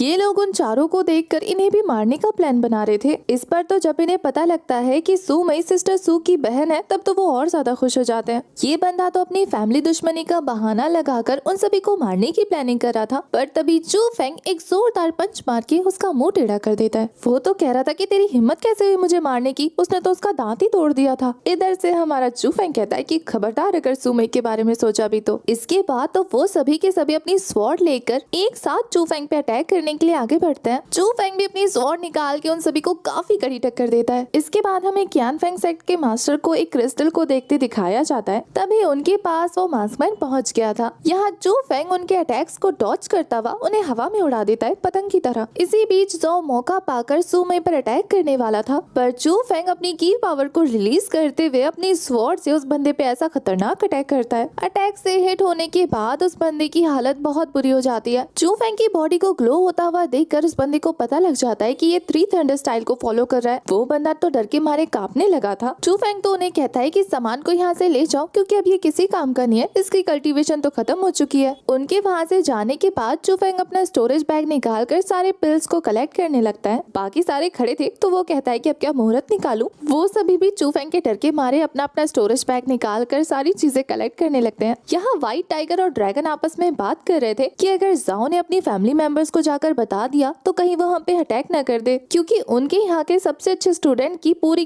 कल्टीवेशन डिस्ट्रॉय हो गई है। ये छोटी बात तो नहीं है। इस बात पे तो हमारा हीरो कहता है कि चाहे उनका कोर डिसाइबल ही क्यों ना हो, अगर उनके एल्डर ने भी सू मई को हर्ट करने की कोशिश की तो मैं उन्हें भी मार डालूंगा। ये सुनने के बाद तो सू मई शर्माने लगती है। वो सभी यहाँ से खजाना इकट्ठा करके जा रहे थे, पीछे से चू फेंग उनके निकलती दरवाजा बंद कर देता है, जिसपे सू मई को काफी ज्यादा गुस्सा आ रहा था। वो तो उन लोगों को किसी सेफ प्लेस पे जाने को कह रहा था क्योंकि वो बाद में आ जाएगा। यहाँ वो क्वीन से कहता है कि कुछ तो गड़बड़ है अंदर। तो क्वीन का कहना था कि हाँ, वैसे भी इतने सारे लोगों को मारने वाला कोई आम आदमी तो नहीं हो सकता। तो वो उससे पूछती है कि क्या तुम्हें पक्का अंदर जाके चेक करना है। चू फेंग का कहना था कि अंदर कुछ तो मिलने वाला है क्योंकि ऐसा आदमी यहाँ पे इतने सारे खजाने को छोड़ कर गया है, जाहिर सी बात है उसे कुछ और इम्पोर्टेंट चाहिए होगा। दूसरी तरफ हमें क्यान फेंग सेक्ट के मास्टर और उस मास्कमैन के बीच में जबरदस्त फाइट को दिखाया जाता है और ये फाइट हमारा चू फेंग भी विटनेस कर रहा था। तभी वहाँ पे चू फेंग को वो एयर कंट्रोल बीट नजर आता है। उसको देखने के बाद क्वीन बताती है कि एक तरीके का मेथड है, इसका यूज करने के बाद तुम आसमान में फ्लाई कर सकते हो और ऐसा सिर्फ एक ही आदमी था यहाँ। ऑब्वियस ही बात है जिसका ये टॉम हुआ करता था। अगर तुमने इस टेक्निक को सीख लिया तो तुम भी एयर को कंट्रोल कर सकते हो और अगर तो शॉन वो रियाल्म के मास्टर से भी भिड़ जाओ ना तो भी तुम बच के निकल सकते हो। अब इसी चीज के लिए तो ये दोनों पावरफुल लोग फाइट कर रहे थे। उनके फाइट के दौरान उनमें से एक का वेपन छूट कर हमारे चू फेंग को लगने ही वाला था। इनके पावर और अटैक का प्रेशर इतना ज्यादा होता है कि चू फेंग को बहुत ज्यादा प्रॉब्लम हो रही थी। क्यान फेंग सेक्ट के मास्टर को भी नहीं पता था कि आखिर ये बंदा कौन है, पर वो कहता है कि मैं इतना पावरफुल तो हूँ कि तुम्हारे साथ फाइट कर रहा हूँ। चू फेंग उन दोनों की बातें बड़े ध्यान से सुन रहा था। तो क्वीन कहती है कि ये दोनों फाइट में बिजी है, तुम तो नहीं हो ना, जाकर उस बीट्स को पकड़ो। तो चू फेंग फटाफट उस क्रिस्टल के पास जाकर उसे हासिल करने वाला था, पर ये दोनों चौकन्ने हो जाते हैं। वो मास्कमैन तो सोच रहा था कि आखिर ये लड़का यहाँ तक पहुँच ही गया। वहीं दूसरी तरफ चू फेंग उनसे माफी मांग रहा था, पर ये एल्डर तो बहुत ज्यादा गुस्सा हो जाते हैं। पर वो मास्कमैन चू फेंग का सपोर्ट करते हुए कह रहा था कि जब तक इस लड़के में हिम्मत है ना उस बीट को हासिल करने की, तब तक तुम उसका कुछ नहीं बिगाड़ सकते। यहाँ फेंग उनके प्रेशर को अवॉइड करते हुए उस बीट को हासिल करके उसे कल्टीवेट करने लगता है, जिसकी वजह से वो क्रिस्टल टुकड़ों में टूट के उसके माइंड स्पेस में चली जाती है। उसकी बॉडी हवा में फ्लोट करते हुए नीचे बुरी तरीके से गिरी थी और उसे काफी ज्यादा तकलीफ हो रही थी। ये देखकर उस एल्डर को भी समझ नहीं आता कि आखिर इसके साथ क्या हुआ। पर यहाँ वो मास्कमैन कह रहा था कि अगर तुम्हारे पास इनफ कल्टीवेशन नहीं होगी तो ये कंट्रोल टेक्निक तुम्हारे ऊपर ही बैकफायर करके तुम्हारी मेंटल पावर को डिस्ट्रॉय कर सकती है और फिर वापस से अपने सही ठिकाने पर पहुंचकर वो फिर से एक नए ओनर की तलाश करने लगेगी। तो ये सुनने के बाद वो ओल्ड सेक्ट मास्टर कहते हैं कि तभी तो मैं सोचूं तुम इतनी जल्दी उस क्रिस्टल पे हार तो नहीं मारने वाले थे। पर यहाँ वो मास्कमैन कह रहा था कि अगर तो ये लड़का उस क्रिस्टल को हासिल कर देता है तो ठीक है, हम एक नया मिरेकल क्रिएट करेंगे, और अगर नहीं तो फिर तुम्हारा सफर यहीं तक का था। अब तक ये समझ में नहीं आया कि ये मास्कमैन चू फेंग के अगेंस्ट है या साथ में है। दूसरी तरफ चू फेंग को फिर से वो ड्रैगन दिखाई देता है और जब वो अपनी आंखें खोलता है तो उसे लग रहा था कि वो मर गया है और स्वर्ग में पहुंच गया है। पर तभी उसके सामने क्वीन आ जाती है जो और कोई नहीं बल्कि एक बड़ा सा एग थी। चू फेंग तो ये देख के बुरी तरीके से डर जाता है कि तुम एक अंडा हो। क्वीन तो इतना गुस्सा हो जाती है, कहती है तू अंडा, तेरा खानदान अंडा। अब चू फेंग फाइनली होश में आ जाता है, जिसे देखकर वो ओल्ड मास्टर काफी ज्यादा शॉक हो रहे थे और चू फेंग उन्हें टीज करते हुए कहता है कि मैंने वो एयर कंट्रोल सीख लिया। वो मास्कमैन तो काफी ज्यादा खुश हो रहा था। वो अपने अटैक को डिस्ट्रॉय करते हुए कहता है कि अब जब वो क्रिस्टल नहीं रहा तो फाइट करके टाइम वेस्ट करने का कोई फायदा नहीं है। और वो चू चू फेंग को अपनी ब्लेसिंग देता हुआ वहाँ से चला जाता है, ये सोचते हुए कि अब इस लड़के के लिए मुझे फिक्र करने की जरूरत नहीं है। पर उस मास्क मैन के वहाँ से जाने के बाद ये ओल्ड मैन चू फेंग पे अटैक करने आगे बढ़ रहा था। यहाँ तो क्वीन को भी उसकी काफी ज्यादा फिक्र हो रही थी क्योंकि वो इसे हरा नहीं सकता था ना। पर तभी वहाँ कहीं से वो बैगर आ जाता है जो उस ओल्ड मैन का गला पकड़कर उसे मारने वाला था। असल में ये कोई बैगर नहीं बल्कि बहुत ही पावरफुल पर्सन था जो अपनी पावर की मदद से उस ओल्ड मैन को जला के भस्म कर देता है। ये आग की लपटें धीरे धीरे और ज्यादा बड़ी हो रही थी और क्वीन कहती है कि मरने का इरादा नहीं है तो यहाँ से भाग सकते हो। वो तो फटाफट वहाँ से भागते हुए उससे पूछ रहा था कि अभी क्या हुआ यहाँ, पर क्वीन उसे डांटते हुए कहती कि बहुत बकवास करते हो, पीछे क्या देख रहे हो, तेजी से भागो। इधर ये आग की लपटें उन तीनों तक भी पहुँचने वाली थी, वो तो अपनी जान बचा के वहाँ से भागने लगते हैं। सुमई को चू फेंग की काफी ज्यादा फिक्र हो रही थी पर ये दोनों से बाहर निकाल के ले आते हैं। वहाँ पे बहुत बड़ा ब्लास्ट होने के बाद सुमई को चू फेंग की बहुत ज्यादा फिक्र हो रही थी। वो जब चारों तरफ आग देखती है तो उसे लगता है कि चू फेंग नहीं रहा, वो तो रोना स्टार्ट कर देती है और बाकी दोनों भी काफी ज्यादा अपसेट हो गए थे। पर पीछे से हमारे हीरो की एंट्री हो जाती है, मतलब उसे कुछ नहीं हुआ, वो जान बचा के भाग निकला। वैसे वहाँ से तो वो बच के आ गया पर यहाँ सुमई उसके ऊपर चढ़कर उसका भर्ता बना देती है। मास्क मैन तो अभी भी चू फेंग पे नजर रख रहा था। यहाँ मास्क मैन अपना चेहरा भी दिखाते हैं पर अभी तक हमें पता नहीं लगा। नेक्स्ट सीन में हमें चू फेंग को उसके रूम में दिखाया जाता है जहां वो कलेक्ट किए हुए बीड्स को कल्टीवेट कर रहा था। काफी सारे बीड्स को कल्टीवेट करने के बाद वो थक के सोच रहा था कि अभी भी उसे 2000 स्पिरिट बीड्स को कलेक्ट करना होगा, इसके बाद तब कहीं जाकर वो युआन वो रियाल्म पर पहुंच पाएगा। उसकी बातें सुनने के बाद क्वीन कहती है कि इतना भी क्या लालच, धीरे धीरे कल्टीवेट करो, अभी तो तुमने कल्टीवेशन कंप्लीट किया ना। पर वो कहता है कि उसे तो गॉड ऑफ वॉर रियाल्म पे पहुंचना है और वो तो सिर्फ युआन वो रियाल्म पर अटका पड़ा है। क्वीन का कहना था कि सपने देखना अच्छी बात है लेकिन थोड़ा औकात में रह के देखो ना। इस पे तो वो कहता है कि सपने देखना गुनाह थोड़ी है। वैसे यहाँ वो क्वीन को टॉन्ट मारते हुए कह रहा था कि मैंने सुना था इतनी सुंदर वॉइस होगी तो कोई अप्सरा जैसी लड़की देखने को मिलेगी, पर अंदर तो एक बड़ा सा अंडा है। ये सुनने के बाद हमारी क्वीन उस पर चिल्लाते हुए कहती है तो हाँ, तो तुम भी तो यूजलेस हो ना, अगर तुम सालों से ऐसे पत्थर की तरह नहीं पड़े होते तो आज मैं भी कुछ बन गई होती। तो इस बात से हमारे चू फेंग को पता लग जाता है कि असल में क्वीन उसके बॉडी के साथ कनेक्ट है। जैसे जैसे उसकी कल्टीवेशन और पावर बढ़ेगी वैसे वैसे हमारी क्वीन भी अपग्रेड होती रहेगी। ये जानने के बाद तो वो सोचने लगता है कि क्वीन और उसका पेयर कितना खराब होगा। यहाँ चू फेंग को टैलेंट टेस्ट में भी पार्टिसिपेट करना था जहाँ वो कोर डिसेबल बनने के बाद अपने फादर के पास वापस जाना चाहता था। क्वीन के पूछने पर वो कहता है कि उसे कुछ सवालों के जवाब जानने हैं। इसके बाद तो टेस्ट देने आए काफी सारे स्टूडेंट के बीच में एग्जामिनर उन्हें समझा रहे थे कि चाहे कोई कहीं से भी क्यों ना आया हो, किसी का स्टेटस कैसा भी क्यों ना हो, इस टेस्ट में फर्स्ट आने के बाद वो किंगलोंग सेक्ट का कोर डिसाइपल बन जाएगा। वहाँ पर एक पिलर रखा हुआ था जिसके बारे में हमारी सुमई चू फेंग को बता रही थी।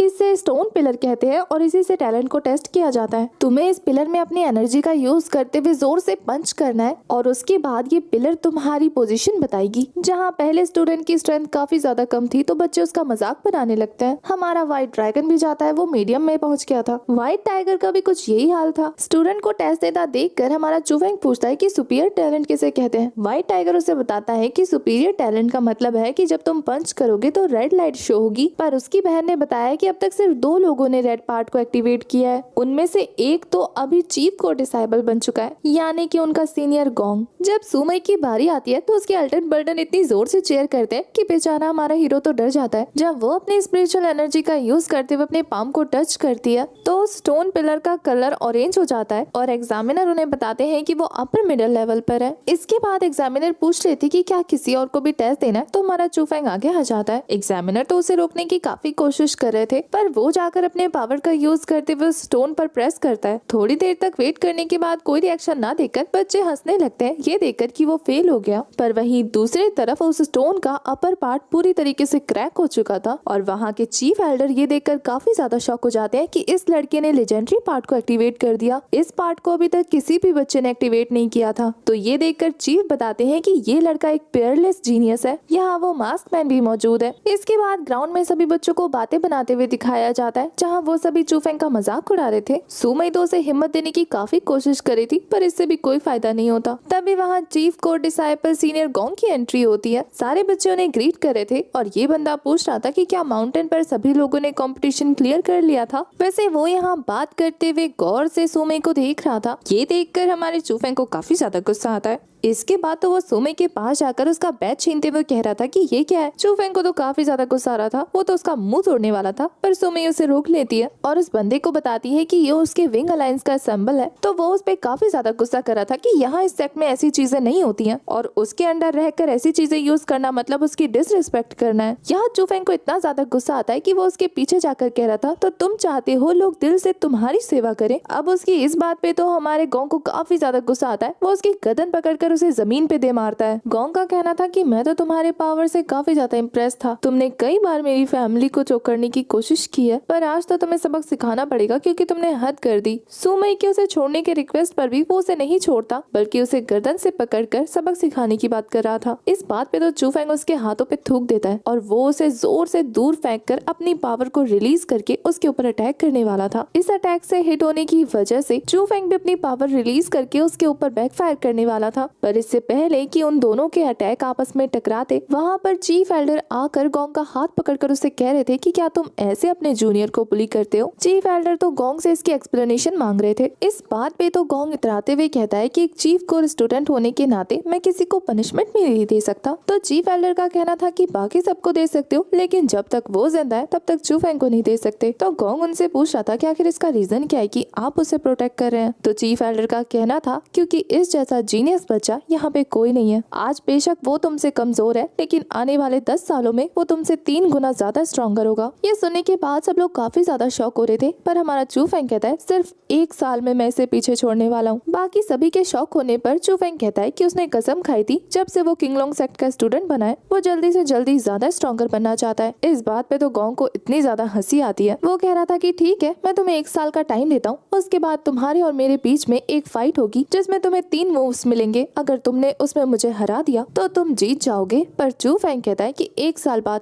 तुम्हारे चीफ डिसाइपल होने का जो टाइटल तुम्हारे पास है ना, मैं वो उसे तुमसे छीन लूंगा। ये सुनने के बाद तो चीफ एल्डर के साथ साथ सभी स्टूडेंट भी शॉक हो जाते हैं। इस चैलेंज को करने से तो चीफ एल्डर भी उसे रोक रहे थे, पर वो तो मान जाता है इस लाइफ और डेथ के चैलेंज के लिए। गोंग सभी स्टूडेंट के सामने कहता है कि 1 साल बाद जो कंपटीशन होगा उसमें मैं 3 मूव से इसके ऊपर अटैक करूंगा। अगर इसने ब्लॉक कर लिया तो ये जीत जाएगा, मैं बिना किसी कंप्लेन के इससे हार जाऊंगा। ये बोलकर वो उसे मारने की धमकी देता हुआ निकल जाता है। यहाँ चीफ एल्डर फेंग से पूछ रहे थे तुम पक्का 1 साल बाद उसे हरा दोगे ना, क्योंकि तुम्हें पता नहीं है कि गोंग शुआन वो रियाल पर पहुंच चुका है। चू फेंग के हाँ बोलने पर वो उसे अपना ख्याल रखने का बोलकर निकल जाते हैं। यहाँ तो क्वीन को भी बड़े बड़े झटके लग रहे थे कि पता नहीं ये लड़का क्या करेगा आगे चल के। यहाँ चू फेंग को अपने बचपन के बारे में ज्यादा नॉलेज नहीं थी, तो वो यही सोच रहा था कि जब जब उसने अपने पापा से इस बारे में पूछा वो हमेशा गुस्सा करते थे। पर ट्यान वो टॉम की उस फकीर की बातें सुनने के बाद इसे ऐसा लग रहा है कि शायद ये अपने फादर से ये सवाल पूछ सकता है। तभी पीछे से सुमई उसे आवाज मार के कहती है कि 10 दिन बाद शाम होने पर जोई की सिटी में मुझे ढूंढने आना। तो वो उसे छेड़ते हुए कहता है कि क्यों, लोग तुम्हें किडनैप करके लेके जाने वाले हैं। वो कहती है नहीं, 10 दिन बाद मेरा बर्थडे है और मैं तुम्हें फन के लिए इनवाइट कर रही हूँ, इसलिए याद से आ जाना भूलना मत। इसके बाद तो हमें फेंग को सीधा उसके फादर के पास दिखाया जाता है, जहाँ उसके फादर तो उसे देखकर काफी ज्यादा शॉक थे,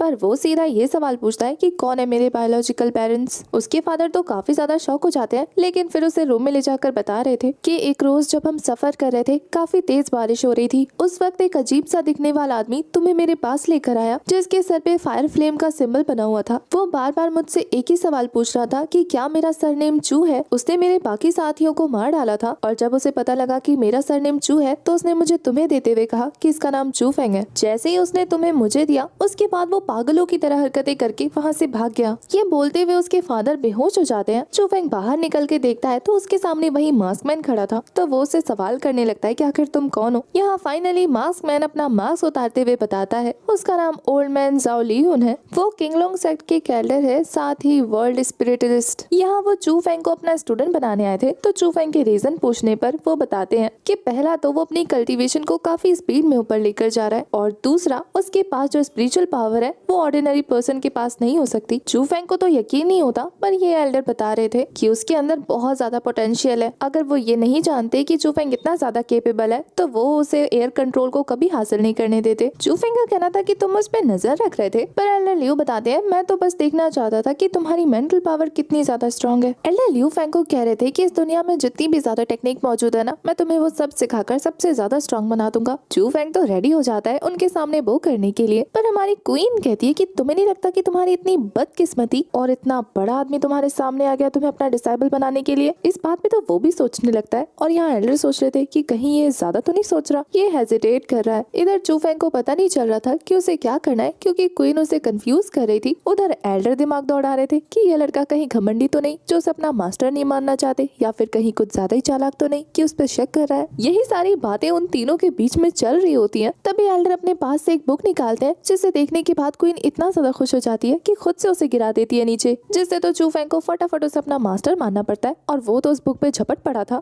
ये देख के एल्डर सोचते हैं कि लगता है इसमें बहुत ज्यादा दिमाग है। फिर तो एल्डर और चू फेंग के बीच में उस बुक को लेकर खींचातानी चल रही थी। एल्डर बताते हैं कि ये बुक मेरा फाइनल टेस्ट है तुम्हारे लिए बैरियर टेक्निक का। तुम इस पावर को 1 महीने में अगर मास्टर नहीं कर पाए तो फिर मैं तुम्हें धक्के मार के बाहर निकाल दूंगा और इसी के साथ मैं तुम्हारे छोटे छोटे टुकड़े कर दूंगा। ये सुनने के बाद तो बेचारा डर के मारे बुक को ही छोड़ देता है, पर क्वीन उसे कह रही थी कि बेवकूफ, बोलो हाँ बोलो और बुक ले लो। अगर तुमने इस बुक को ले लिया तो फिर तुम और मैं हमेशा एक दूसरे के सामने आ सकते हैं। चू फेंग तो डर रहा था और क्वीन उसे साहस दे रही थी और यहाँ एल्डर सोच रहे थे कि अब ये लड़का मुझसे सॉरी बोलेगा और मेरा स्टूडेंट क्यों ही बन जाएगा, पर चू फेंग तो उनके इरादों पे पानी फेरता हुआ वो बुक छीन लेता है। ये देखकर तो एल्डर भी काफी ज्यादा शॉक रह गए थे। इसके बाद एल्डर उसे जाते जाते भी याद दिलाते हैं, याद रखना तुम्हारे पास सिर्फ 1 महीना है। इसके बाद तो चू फेंग अपने फादर को बाय बोलता हुआ पहाड़ों पर चला जाता है। उस बैरियर मेथड को प्रैक्टिस करने के लिए महीनों बीत जाते हैं और फिर चू फेंग को दिखाया जाता है जिसने इस बैरियर मेथड को प्रैक्टिस कर लिया था। अब वो इसे एक लास्ट बार ट्राई करके वापस उसी हेवन जैसे दिखने वाले दरवाजे के पास पहुंचकर सोचता है कि आखिर ये कौन सी जगह है। तो क्वीन उसके सामने आते हुए कहती है कि ये तुम्हारा स्पिरिचुअल वर्ल्ड है। वो कहता है कि अगर ये मेरा स्पिरिचुअल वर्ल्ड है तो तुम यहाँ क्या कर रही हो। वो कहती है मुझे क्या पता, शायद तुम्हारे पेरेंट्स मुझे यहाँ रख गए होंगे। वो तो काफी ज्यादा खुश होकर उससे पूछने लगता है कि क्या तुम मेरे पेरेंट्स को जानती हो। वो कहती है जानती तो नहीं हो, लेकिन जानना चाहती हूँ और पूछना चाहती हूँ कि उन्होंने मुझे यहाँ कैद करके क्यों रखा। पिछले 15 सालों से मैं यहाँ तड़प रही हूँ, एक ही जगह पे ना हिल पा रही हूँ ना डुल पा रही हूँ। अगर एक बार वो मुझे मिल जाए ना तो मैं उन्हें कच्चा खा जाऊंगी। ये सुन के चू फेंग कहता है फिर तो मैं तुम्हें बाहर नहीं निकालने वाला। उसका कहना था तुम कितने पत्थर दिल हो, मैं पिछले 15 सालों से तुम्हारे पावरफुल होने का इंतजार कर रही हूँ। तुमने तो मुझे अभी कुछ दिनों में जाना है, लेकिन मैं तो तुम्हें पिछले 15-16 सालों से जानती हूँ। तुम कब पहली बार रोए, कब चलना सीखा, कब मम्मी बोला, कब पापा बोला, कब बिस्तर गीला किया, मुझे सब पता है। वो तो उसे चुप कराने लगता है कि चुप कर जा और फिर उसे दिखता है कि अंदर तो एक छोटी सी लड़की है जो उसकी बातों से हर्ट होकर रोना स्टार्ट कर देती है। वो तो काफी कोशिश करता है उसे चुप कराने का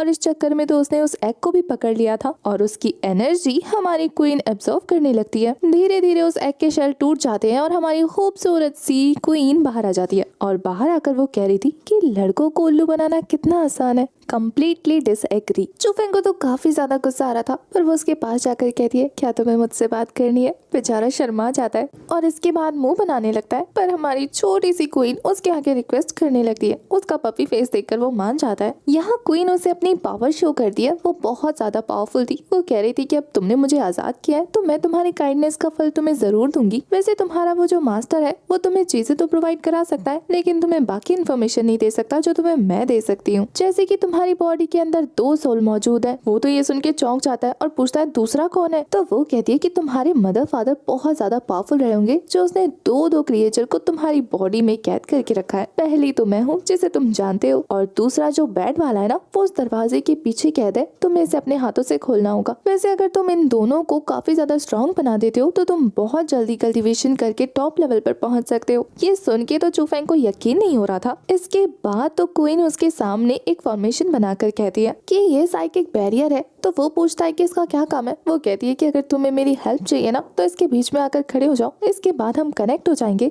और फिर तुम जब चाहे तब मेरी पावर को यूज कर सकते हो मुझे अपनी बॉडी में जगह देकर। पर इसे हासिल करने के लिए तुम्हें मेरी एक शर्त को पूरा करना होगा। वो काफी परेशान होकर पूछ रहा था कौन सी शर्त। वो कहती है कि तुम्हारे मास्टर तुम्हें जो भी सामान लाके देंगे ना तुम्हें मुझे देना होगा ताकि मैं उससे अपनी कल्टीवेशन को बढ़ा सकूं, और साथ ही तुम्हारे मास्टर की नॉलेज भी चाहिए। उसे तो लग रहा था कि ये मास्टर की नॉलेज देने के बाद उन्हें मार डालेगी, पर वो कहती है कि ज्यादा बकवास मत करो, ये ऑफर सिर्फ थोड़ी देर के लिए अवेलेबल है। अब ना चाहते हुए भी वो उस बैरियर में पैर रख देता है, जिसके बाद दोनों की बॉडी कनेक्ट हो जाती है। रियल वर्ल्ड में आने के बाद हमारा चू फेंग चिल्ला रहा था कि क्या तुम यहीं हो या चली गई। वो कहती है हूँ तो यहीं, पर जब तुम चाहो तब मुझे अपने बॉडी में जगह दे सकते हो ताकि मैं तुम्हें अपनी पावर दे सकूं। वो तो काफी खुश होकर उसे एगू बुला रहा था। मैडम गुस्सा होकर कहती है कि मेरा नाम क्वीन है और वही बुलाओ। 10 दिन बाद हमें जुई के सिटी का सीन दिखाया जाता है। इसके बाद हमें सिस्टर सू और सोमी के फादर के सामने एक लड़के को दिखाया जाता है जो शेंगवान फैमिली का लड़का है। यहाँ वो उसके डैड से सुमई के लिए रिश्ता लेकर आया था। देखने से लग रहा था कि शेंगवान फैमिली को ये लोग ज्यादा पसंद नहीं करते, पर वो जबरदस्ती सुमई से शादी करके अपने और इस फैमिली के बीच का रिश्ता अच्छा करना चाहता था ताकि वो शुआनवू फैमिली के सामने अच्छा बन सके।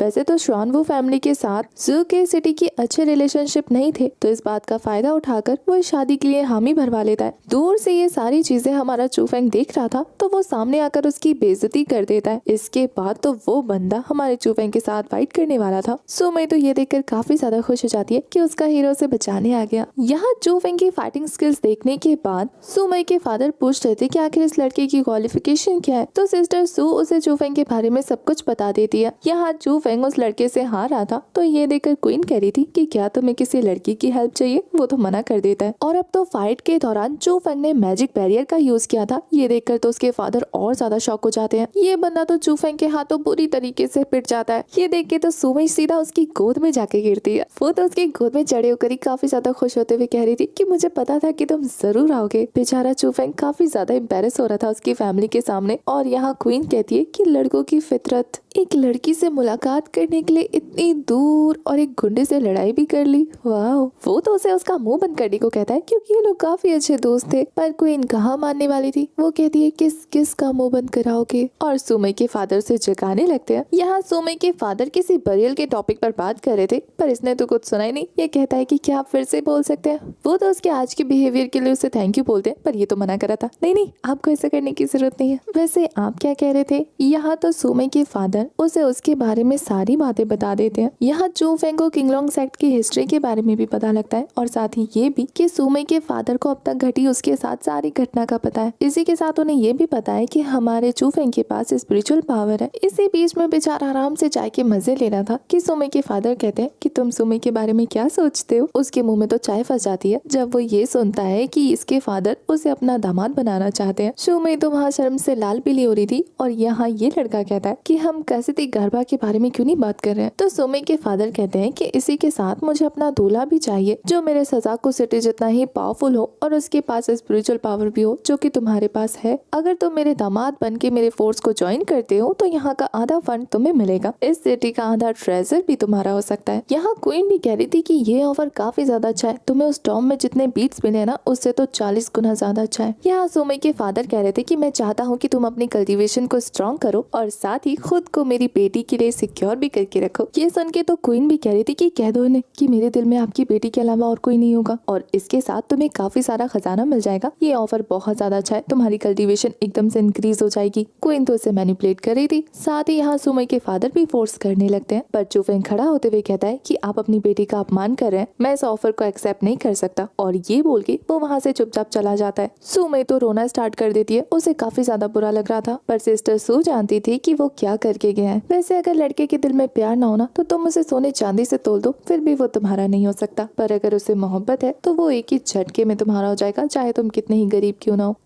नेक्स्ट सीन में हमें क्वीन को दिखाया जाता है जो चूफेंग को डांट रही थी कि इडियट, इतना अच्छा मौका मिल रहा था सुजाको सिटी का दामाद बनने का, पर तुम तो हो ही बेवकूफ, कैसे एक्सेप्ट करते। तभी रास्ता रोक के रॉन्ग खड़ा था अपने अंकल के साथ, वो तो चूफेंग को पिटवाने लाया था, पर चूफेंग ये सुनने के बाद कि उसके अंकल का शुआनवो सिटी से लेना देना है, हंसने लगता है। उसके अंकल अपनी पावर रिलीज करके चूफेंग पे अटैक कर रहे थे। वो दोनों फाइट करते करते पानी में पहुंच जाते हैं। उन दोनों की फाइट का प्रेशर बहुत ज्यादा था, और यहाँ क्वीन को पता लगता है कि ये अंकल तो 5th लेवल पर है, युआनवू रियल्म के। जब तक उसे पता लगता ये अंकल तो चूफेंग को पानी से नीचे फेंक देते हैं। क्वीन तो उसे कह रही थी कि बॉडी पोजेस करने दो, पर वो उसे कुछ कह ही नहीं पाता। जब उसकी आंख खुलती है तो उसे पता लगता है कि वो किसी केव में पहुंच गया है। जैसे ही वो उठ के अपने आसपास चेक करता है उसे वहाँ पे काफी सारे बीस्ट की बॉडी मिलती है। ये देखने के बाद तो क्वीन खुश होकर कह रही थी कि इसे मुझे दे दो, मैं इन एसेंस का यूज करके अपनी कल्टीवेशन को बढ़ा दूंगी। चूफेंग को पता था कि इन बीस्ट को मारने वाला कहीं आसपास ही है, पर क्वीन के फोर्स करने के बाद वो वहाँ कल्टीवेट करने बैठ जाता है। पर तभी उसे किसी के फाइट करने की आहट होती है, तो वो छुप के देखने लगता है। तो उसे पता लगता है कि एक मास्क लड़की एक टाइगर स्पिरिट के साथ फाइट कर रही है जो बहुत ज्यादा पावरफुल है। यहाँ वो बुरी तरीके से घायल हो गई थी, और वो टाइगर स्पिरिट उसे मार पाती उससे पहले ही चूफेंग अपने शील्ड का यूज करते हुए उस लड़की को प्रोटेक्ट कर लेता है। ये टाइगर तो चूफेंग को डांट रहा था कि बच्चे, तुम्हें बीच में आने को किसने कहा। ये देखकर तो वो काफी ज्यादा शॉक हो जाता है, और क्वीन उसे बताती है कि ये असल में कोई टाइगर नहीं बल्कि एक टाइगर किलिंग स्पिरिट है। ये एक तरीके की टेक्निक है जिसे हराने के बाद तुम इस इसके मास्टर बन सकते हो। यहाँ ये लड़की उस टाइगर को हराने के लिए ही आई थी, पर टाइगर उसे मार पाता इससे पहले कि चू फेंग ने उसे बचा लिया। तो वो टाइगर सोच रहा था कि अब किसको अपना मास्टर चुना जाए। तो वो कहता है कि क्यों ना तुम दोनों आपस में फाइट करो और जो जीतेगा वो मेरा मास्टर बन सकता है। मेरे पास व्हाइट टाइगर अटैकिंग और किलिंग टेक्निक है। इस तरीके की खास टेक्निक के लिए चू फेंग सोच रहा था कि वैसे तो ये लड़की घायल है, पर इसके साथ फाइट करना बनता है। पर तभी वो लड़की उसे घूर के देखती है और वो अपनी बॉडी हिला नहीं पाता। तो हमारी क्वीन बताती है कि असल में इस लड़की के पास गॉड गिवन बॉडी है जो लाखों में किसी एक को मिलती है। ये आगे चल के मार्शल एम्परर या फिर मार्शल किंग बनने वाली है। चू फेंग तो कुछ बोलने की हालत में नहीं बचा था। इधर वो व्हाइट टाइगर कहती है कि तुम दोनों आपस में जल्दी डिसाइड करो, पर वो लड़की कहती है कि इस लड़के ने मेरी जान बचाई है इसलिए ये तुम्हारा मास्टर बनने के लायक है। वो ये बोलकर वहाँ से जाने लगती है, जैसे उस टाइगर स्किल का कहना था कि आखिर तुम मुझे ऐसे कैसे छोड़ के जा सकती हो, तुम मुझे समझती क्या हो। आगे से वो कहती है कि ऐसा क्या है तुम में खास, बस एक सीक्रेट स्किल्स ही तो हो। यहाँ चू फेंग समझ जाता है कि ये लड़की बहुत ज्यादा एरोगेंट है। यहाँ वो टाइगर स्पिरिट अपनी तारीफ करते हुए कह रही थी कि मेरे पास बहुत ज्यादा सीक्रेट टेक्निक्स है, एक नहीं दो नहीं बल्कि तीन। ये सुन के तो चू फेंग शॉक हो रहा था, साथ ही क्वीन भी काफी ज्यादा खुश होती है। वो तो कह रही थी कि तुम कितने ज्यादा लकी हो, तुम्हें ब्लू ड्रैगन, व्हाइट टाइगर, सजाकू, श्वान वू इन सभी जगहों से ऐसे ही सील्ड सीक्रेट टेक्निक्स मिल सकती है। इधर वो टाइगर स्पिरिट चू फेंग को ताना मारते हुए कहती है कि इस बैरियर के सहारे मुझे ऑब्जर्व करोगे। तो वो उस बैरियर को हटा देता है और वो टाइगर एक एनर्जी के फॉर्म में उसकी बॉडी में घुस जाती है, जहाँ वो उसे कह रही थी कि मुझे अपनी बॉडी के साथ अच्छे से कल्टीवेट करके मर्ज कर लो ताकि तुम मेरी फुल स्ट्रेंथ का यूज कर सको। इस मेथड को सीखने के बाद हमारा चू फेंग देखता है ट्राई करके कि आखिर इसका अटैक कितना ज्यादा पावरफुल है। वो ये देख के काफी ज्यादा शॉक हो जाता है कि वहाँ के केव में एक बड़ा सा गड्ढा बन गया है। क्वीन तो उसे कहती है इतना ज्यादा खुश होने की जरूरत नहीं है, ये तो बस जर्नी है, मंजिल तो अभी बहुत दूर है और ऐसी बहुत सी कल्टीवेशन और स्किल्स तो तुम सीखते रहोगे। वैसे वो उससे पूछ रही थी कि अब कहाँ जाना है। उसका कहना था कि किंगलोंग सेक्ट, क्योंकि सीनियर गोंग ने उसे मारने के लिए जो लोग भेजे थे उसका हिसाब भी तो लेना है। किंगलोंग सेक्ट पहुँचने के बाद चू फेंग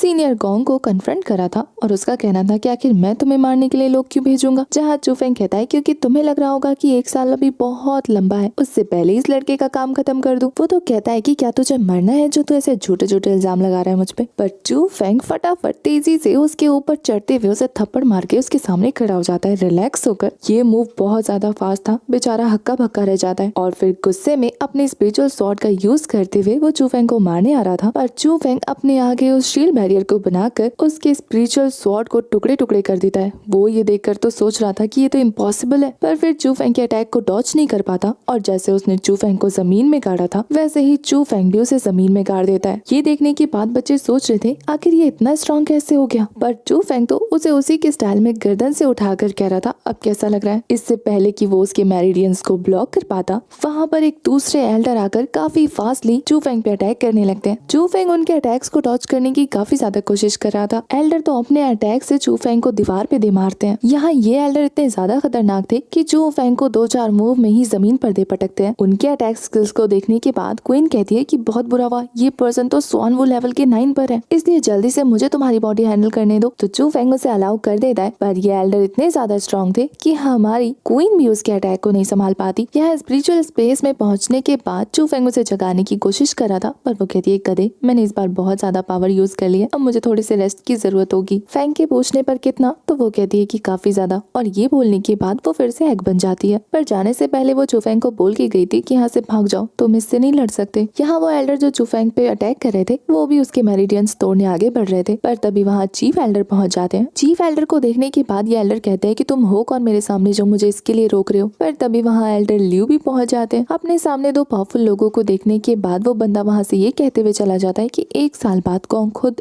अपने हाथों से इस लड़की की जान लेगा। एल्डर लियो चैंग को संभालते हैं जो कि बुरी तरीके से घायल हो गया था। वो उसे अपनी स्पिरिचुअल पावर की हेल्प से हील कर रहे थे। यहाँ हील होते हुए चू फेंग अपने मास्टर से सवाल कर रहा था कि आखिर उसे स्ट्रॉन्ग बनने में कितने साल लगेंगे। मास्टर कहते हैं 6 से 8 साल। वैसे उसे जल्दबाजी दिखाने की जरूरत नहीं है, इतना स्लो प्रोसेस काफी है। यहाँ चू फेंग उस मास्क मैन के बारे में पूछ रहा था। मास्टर उसे कहते हैं कि बस उस बंदे से दूर रहना, वो बहुत ज्यादा पावरफुल है। 1 साल बाद मुझे पक्का पता है वो तुम्हारी जान का दुश्मन बन जाएगा, तो मुझे तुम्हारे लिए कोई अच्छा बैकअप ढूंढना पड़ेगा। इसके बाद हमें गोंग को दिखाया जाता है जो उसी मास्क मैन के साथ कहीं जा रहा था। उसे नहीं पता था ये मास्क मैन कौन है, तो वो उसे देख के बुरी तरीके से डर जाता है। इधर वो मास्क मैन कह रहा था कि आज तुम्हारा भी अपमान हुआ है और मेरा भी, क्या तुम बदला लेना चाहते हो। पर वो काफी ज्यादा डर रहा था और डरते हुए कहता है कि 1 साल बाद हमारी फाइट होने वाली है, पर आधे ही साल में वो मुझसे बहुत ज्यादा पावरफुल हो गया है। पर यहाँ वो ओल्ड मैन अपनी पावर रिलीज करते हुए कहता है कि एक दूसरा तरीका भी है पावर हासिल करने का, क्या तुम तुम बदला लेना चाहते हो? तो वो फटाफट से हाँ बोल देता है और वो ओल्ड मैन कह रहा था कि मैं तुम्हें 1 साल में श्वानवू लेवल के 9 पर पहुंचा दूंगा। यहाँ फाइनली गोंग को उस ओल्ड मैन के बारे में पता लग जाता है। वो डेप्यूटी चीफ एग्जीक्यूटिव थे किरिन रॉयल पैलेस के, जो पहले श्वानवू सिटी के ही मेंबर हुआ करते थे। इधर दूसरी तरफ हमें चूफेंग को दिखाया जाता है, जो एक बड़े से स्पिरिचुअल बर्ड को देखकर कह रहा था कि क्या हमें वो स्पिरिचुअल फ्रूट लेने जाना जरूरी है। पर मास्टर कहते हैं कि अगर तुम्हारे लिए एक स्ट्रॉन्ग बैकर स्पिरिट मास्टर को ढूंढना होगा तो हम ऐसी चीजें देकर ही ढूंढ सकते हैं ना, जो उनके लिए फायदेमंद भी हो और बहुत ज्यादा रेयर भी हो। तो चूफेंग समझ जाता है कि उसका जाना बहुत ज्यादा जरूरी है। यहाँ तभी चूफेंग करती हुई वहाँ सुमी पहुँच जाती है, जो उसे जोर से गले लगाकर रो रही थी। वो उससे पूछता है कि आखिर क्या बात है। तो वो उसे बताती है कि पता नहीं तुम क्या बोल कर गए थे, पर वो रॉन्ग फिर से आया था अपनी शादी का प्रपोजल लेकर और उसने 1 महीने का डेडलाइन दिया है। वो पूछ रहा था कि तुम्हारी फैमिली का क्या हाल है। वो कहती है कि वो भी प्रेशर में है। तो चूफेंग उसे कहता है कि क्या तुम्हें मुझ पे भरोसा है। तो वो ना चाहते हुए भी हाँ कहती है। तो चूफेंग उसे 1 महीने बाद उसी की सिटी में मिलने को कहता है और फिर वो अपने एल्डर के साथ निकल जाता है फ्रूट की खोज में। जहाँ रास्ते में वो पूछ रहा था कि अगर ये फ्रूट इतना ज्यादा स्पेशल है उनके लिए तो वो खुद जाके क्यों नहीं ले सकते। तो मास्टर बताते हैं असल में जेड क्लैन में वो फ्रूट पाया जाता है और स्पिरिट गाइड जेड क्लैन के बीच में एग्रीमेंट हुआ था कि सोरा गोस्ट टावर सिर्फ यंग जनरेशन के लिए ही अवेलेबल किया जाएगा। पर वो टावर बहुत ज्यादा खतरनाक होने के बाद इसी वजह से मास्टर उसके साथ जा रहे हैं। गोस्ट टावर के बाहर पहुंचने के बाद मास्टर अंदर एंटर करते हुए एक व्हाइट रॉब पहन लेते हैं। वहाँ बहुत से ऐसे लोग घूम रहे थे। तो चूफेंग के पूछने पर मास्टर बताते हैं कि वो उन्हीं की तरह एक साइकिक है जो लोएस्ट लेवल पर है। चूफेंग के पूछने पर वो बताते हैं कि व्हाइट रोब्स के ऊपर भी ग्रे और ब्लू है और इस पूरे किंग्सॉ जगह पर सिर्फ 2 ग्रे रोब्स वाले घूम रहे हैं और ब्लू रोब वाला तो बंदा सिर्फ एक ही है। ये सुनने के बाद चूफेंग सोच रहा था कि पता नहीं वो लोग कितने ज्यादा पावरफुल होंगे। यहाँ मास्टर कह रहे थे कि अगर उसके स्पिरिट गाइड में से एक भी बंदा उसके प्रोटेक्शन के लिए आगे आ गया ना तो पूरे काइशु कॉन्टिनेंट में कोई भी नहीं होगा जो उसके खिलाफ जाने की सोचेगा। बात करते हुए वो लोग गोस्ट टावर की चोटी पर पहुंच जाते हैं जहाँ और भी स्टूडेंट जा रहे थे। वहाँ पर एक स्पिरिचुअल बॉल को देखने के बाद मास्टर उससे बताते हैं कि इस बॉल में 4 लेयर है और जैसे जैसे तुम इसके लेयर को कंप्लीट करते जाओगे ये और ज्यादा मुश्किल होता जाएगा। तभी वहाँ पे रजिस्ट्रेशन करने वाला चिल्लाता है कि क्या और किसी को रजिस्ट्रेशन करानी है। तो चूफेंग के मास्टर लियो पहुंच जाते हैं कि हाँ मुझे इस लड़के का कराना है। पर वो तो उसके सेक्ट का नाम सुन के उसे वहाँ से भगाने लगते हैं। मास्टर की काफी ज्यादा बेइज्जती हो रही थी तो ये देख के चूफेंग उसका गला पकड़ लेता है। ये सब देखने के बाद पीछे से एक बंदा आके आकर कह रहा था कि कौन से सेक्ट से हो तुम। और फिर किंगलोंग सेक्ट का नाम सुनने के बाद वो उसे कह रहा था कि तू जमीन है और मैं आसमान हूँ तेरे आगे। बच्चे तो हंसने लगते हैं पर चूफेंग अपनी पावर दिखाते हुए उसे अपने पैरों के नीचे लाकर कह रहा था कि तू कीड़ा है मेरे सामने। ये देखने के बाद उनमें से एक बच्चा गुबो आगे आकर कहता है कि वो स्पिरिट गाइड रियल्म से है और वो चाहता है कि चूफेंग उसके साथ ज्वाइन हो, बाकी किसी बच्चे को भी कोई प्रॉब्लम नहीं होती। इसके बाद तो चूफेंग गुबो के साथ उस बॉल के अंदर जाने के लिए रेडी हो रहा था। जुबो तो पहले व्हाइट रॉब के लिए जाना चाहता था पर चूफेंग सीधा रेड रॉब के लिए पहुंच जाता है। अंदर जाने के बाद चूफेंग को पता लगा था कि बीच में एक व्हाइट बॉल है और उसमें से आ रही रेस को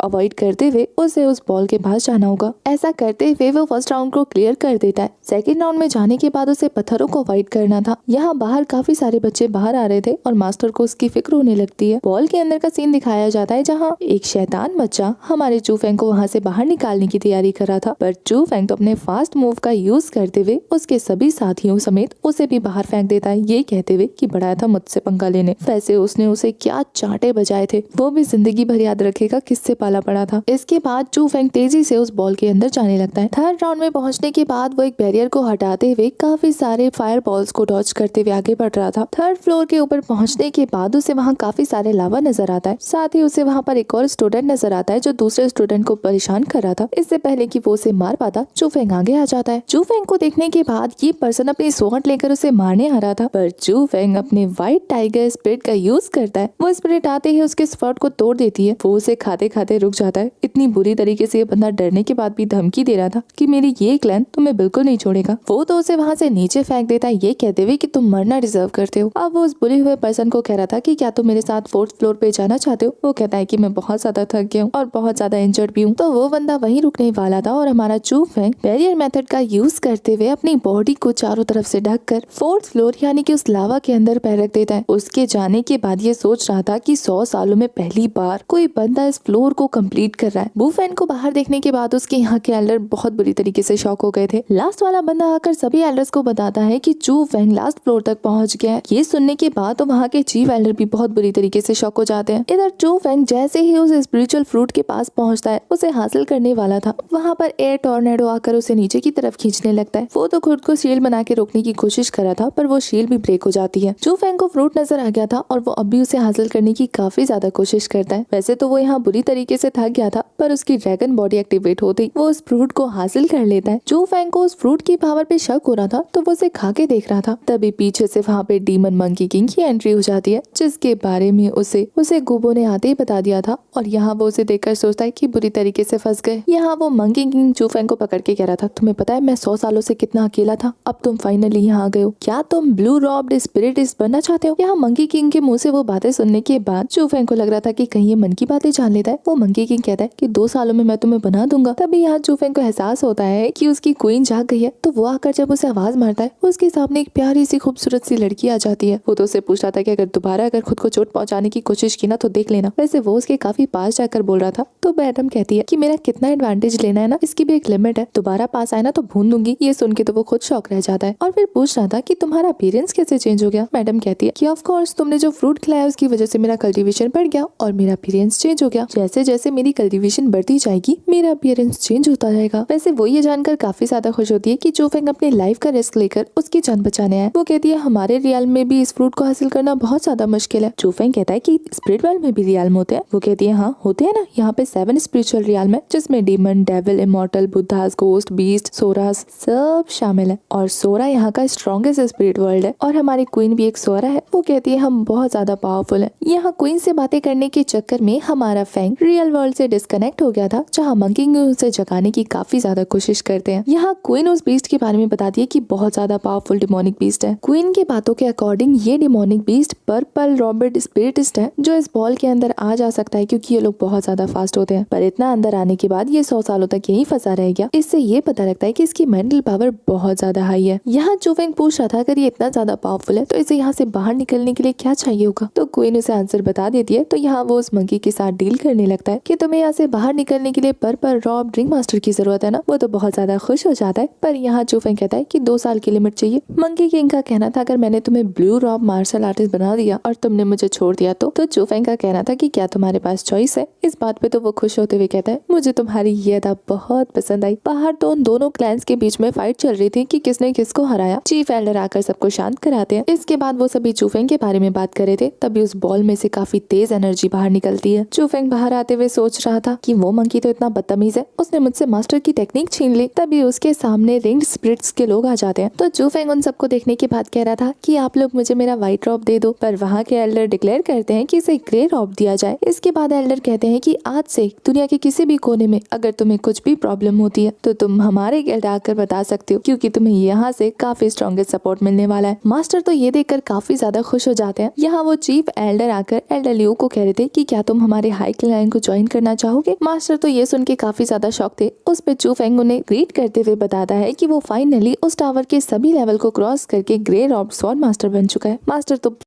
इसके बाद हमें नेक्स्ट सीन में चू फैंग को दिखाया जाता है। वो अपने मास्टर से बाय बोल के जा रहा था क्योंकि उसने सुमई को प्रॉमिस किया था ना। यहाँ गुबो उसे रिलैक्स रहने को कहता है कि उसके मास्टर पर कोई आंच नहीं आएगी क्योंकि उसका क्लैन उनकी प्रोटेक्शन में हमेशा अवेलेबल रहने वाले हैं। यहाँ वो जाते हुए चू फैंग को 2000 स्पिरिट बीट्स भी देता है। ये तो चू फैंग के लिए काफी ज्यादा थे, पर वो कहता है तुम्हारे काम आएंगे। इसके बाद तो हमें स्टोन स्पेशलाइज्ड माउंटेन मास्टर को दिखाया जाता है, जहाँ उनके स्टूडेंट उन्हें बताते हैं कि ग्रे रॉब स्वॉर्ड मास्टर उनका वेट कर रहे हैं। ये सुन के बेचारे मास्टर की तो हालत खराब हो जाती है। उन्हें लग रहा था उनके लिए तो व्हाइट रॉब को हैंडल करना भी बहुत ज्यादा मुश्किल है। यहाँ तो ग्रे रॉब स्वॉर्ड मास्टर है, पता नहीं उनका क्या हाल होगा। और अपने स्टूडेंट के सामने अपनी बेइज्जती की बात सोचकर तो वो रोने बैठ जाते हैं। फिर दिल पे पत्थर रख के सोच रहे थे कि चल के देख ही आते हैं। वहाँ जाने के बाद उन्हें मास्क में हमारा चू फैंग नजर आता है, तो वो उसके बड़े से स्पिरिचुअल वर्ड को देखने के बाद उससे रहम की भीख मांग रहे थे कि हमें जाने दो, हमने कुछ नहीं किया। चू फैंग तो उन्हें पैसे पकड़ाते हुए कह रहा था कि मुझे तुमसे एक फेवर चाहिए। वो तो ये सुन के काफी ज्यादा शॉक हो गए थे। इसके बाद हमें सिस्टर सू को दिखाया जाता है, जो अपने फादर को कन्विंस कर रही थी कि वो सुमई की शादी उस लड़के से ना करे। देख के लग रहा था कि उसके फादर किसी प्रेशर में, क्योंकि वो तो सिस्टर सू को चांटा तक मार देते हैं। यहाँ सिस्टर सू डिसाइड कर लेती है कि वो सुमई की शादी उस लड़के से नहीं होने देगी, तो वो तो उसके पास जाकर उसके कपड़े पैक करने लगती है, जहाँ वो दुल्हन के रूप में पूरी तरीके से तैयार थी। सिस्टर सू के उसके वहाँ से जाने के बाद पर सुमई कहती है कि चू फेंग ने उसे प्रॉमिस किया है और वो जरूर आएगा। वो इस बात पे अड़ी हुई थी। सिस्टर सू से समझाने की काफी ज्यादा कोशिश करती है, पर वो टस से मस नहीं होती। इसके बाद सर्वेंट आकर सुमई के फादर को इन्फॉर्मेशन देते हैं कि वो लोग आ गए हैं। दूसरी तरफ हमें चू फेंग को दिखाया जाता है, जो उसी मास्टर के साथ डोली शोली लेकर जा रहा था। इधर ये दोनों चाचा भतीजा सुमई के फादर के साथ डील कर रहे थे कि अगर सुमई की शादी करवानी है तो उसकी बड़ी बेटी की शादी अंकल से करनी होगी, जिससे कि ये पूरा का पूरा सुजाको सिटी इनके अंडर हो जाएगा। ये सुनने के बाद तो सुमई के फादर काफी ज्यादा गुस्सा हो जाते हैं। दूसरी तरफ सिस्टर सू अभी भी सुमई को समझा रही थी कि तभी सर्वेंट आकर उन्हें बताता है कि रोंग के अंकल उससे शादी करना चाहते हैं। इस बात पे तो सुमई का पारा हाई हो जाता है। दूसरी तरफ उन दोनों अंकल भतीजे ने मिलकर सुमई के फादर की काफी बुरी हालत कर दी थी। अपने फादर को ऐसा जलील होता देख कर सीनियर सिस्टर सू रेडी हो जाती है शादी करने के लिए। यहाँ सिस्टर रेडी होने के लिए जा रही थी अपनी शादी के लिए। जाते हुए वो सुमई से कह रही थी कि मुझे लगता है कि तुम जिसका इंतजार कर रही हो वो नहीं आ पाएगा, इसलिए वो उसके हाथों में जहर रख देती है कि जैसे ही हम उसके मेंशन में पहुंचेंगे ये जहर खा लेंगे। वो दोनों सिस्टर्स बातें कर ही रही थी कि इतने में मास्टर पूरी की पूरी बारात लेकर उनके दरवाजे पे हाजिर हो जाते हैं। यहाँ वो माउंट मास्टर को देखने के बाद बाकी सब सोच रहे थे कि तुम यहाँ क्या करने आए हो। माउंट मास्टर सबको कहते हैं कि हमारे साथ ग्रे रॉब स्वॉर्ड मास्टर हैं जो इस घर की बेटी सुमई से शादी करना चाहते हैं। वो लोग तो ये सुन के बहुत ज्यादा गुस्सा हो गए थे। वो लोग तो डिसाइड करते हैं कि आज इन्हें मार ही डालेंगे, पर इससे पहले कि उन पर अटैक होता चू फेंग की तरफ से उन्हें तोहफे में कॉफिन मिल जाता है। ये देखने के बाद तो वहाँ जबरदस्त फाइट शुरू हो गई थी। यहाँ रोंग के अंकल डिसाइड करते हैं कि उस पालकी पर अटैक किया जाए, पर जैसे ही अटैक करते हैं वो अटैक बुरी तरीके से डिस्ट्रॉय हो जाता है। वो तो ये देख के काफी ज्यादा हैरान हो जाते हैं कि इतनी स्ट्रॉन्ग बाउंड्री टेक्निक परफॉर्म की हुई है यहाँ पर। उनके पूछने पर कि अंदर कौन सा स्वॉर्ड मास्टर है, चू फेंग फटाक से बाहर आ जाता है। चू फेंग को देखकर अंकल शॉक और हमारी सुमई काफी ज्यादा खुश हो जाती है। जैसे ही रोंग उस पे पीछे से अटैक करने आ रहा था, चू फेंग अपनी पावर का यूज करते हुए उसे सेंसलेस कर देता है। यहाँ अंकल अपने काफी सारे क्लोन बनाकर चू फेंग पे अटैक कर देते हैं, पर अब चू फेंग पहले जैसा कमजोर थोड़ी ना था। वो अपनी पावर की हेल्प से उनके एक एक क्लोन को डिस्ट्रॉय कर रहा था और इसके बाद तो वो अपने व्हाइट टाइगर स्पिरिट बीस्ट को बाहर निकाल देता है, जिसके एक अटैक से अंकल की हालत बहुत बुरी हो जाती है। वो तो चूहे की तरह सुमई की फादर से रिक्वेस्ट करने लगते हैं कि हमने आपको छोड़ दिया, अब आप हमें जाने दो। सुमई के फादर तो एक पल को सुन भी लेते, पर चू फेंग कहाँ सुनने वाला था, वो उन्हें वहाँ से ही गायब करवा देता है। ये देख के आसपास के लोग इतना ज्यादा शॉक हो रहे थे। चू फेंग के एक इशारे पे वो माउंट मास्टर रोंग को उस कॉफिन में डाल देते हैं जो चू फेंग ने उसे दिया था। उसकी जेब से एक इन्विटेशन कार्ड नजर आता है चू फेंग को। इसके बाद हमें सुमई के फादर को दिखाया जाता है जो चू फेंग को फिर से थैंक यू बोल रहे थे अपना दामाद मानते हुए। वो तो कहता है कि आप मुझे दामाद मत बोलिए, ये दोनों मेरी सिस्टर चाहती हैं। पर फादर का कहना था कि तुमने तो भी पब्लिक में अनाउंस किया कि तुम सुमई से शादी करना चाहते हो, वैसे तो शादी दोनों की हो रही थी। यहाँ सुमई अपनी सिस्टर को कहती है कि अगर आप इसकी दुल्हन बनना चाहती हैं तो मुझे कोई दिक्कत नहीं है इसे शेयर करने में। वो तो उसे चुप करा देती है। अंकल तो उसे अपना दामाद मान चुके थे और अपना सारा का सारा सिटी उसके नाम करने वाले थे, पर चू फेंग कहता है कि वो तो मैंने बकवास की थी, उसे ज्यादा सीरियसली लेने की जरूरत नहीं है। ये सुन के तो सुमई बहुत ज्यादा अपसेट हो जाती है। तभी सर्वेंट उनके लिए एक लेटर लेकर आता है, जिसे पढ़ने के बाद उन सभी के चेहरे के रंग उड़ जाते हैं। जब चू फेंग उस लेटर को पढ़ता है तो उसके भी होश उड़ जाते हैं ये सुनने के बाद कि चू फैमिली को एक्सटर्मिनेटेड किया जा रहा है। इसके बाद चू फेंग को उसकी फैमिली के पास दिखाया जाता है, जहाँ पूरी फैमिली पूरी तरीके से नष्ट हो चुकी थी। वो लेटर चू फेंग के फादर ने लिखा था, तो वो अपने फादर की लाश देखने के बाद बहुत ज्यादा इमोशनल हो जाता है। वो सुबह से शाम तक अपनी फादर की लाश के पास बैठा हुआ था, जहाँ सिस्टर सू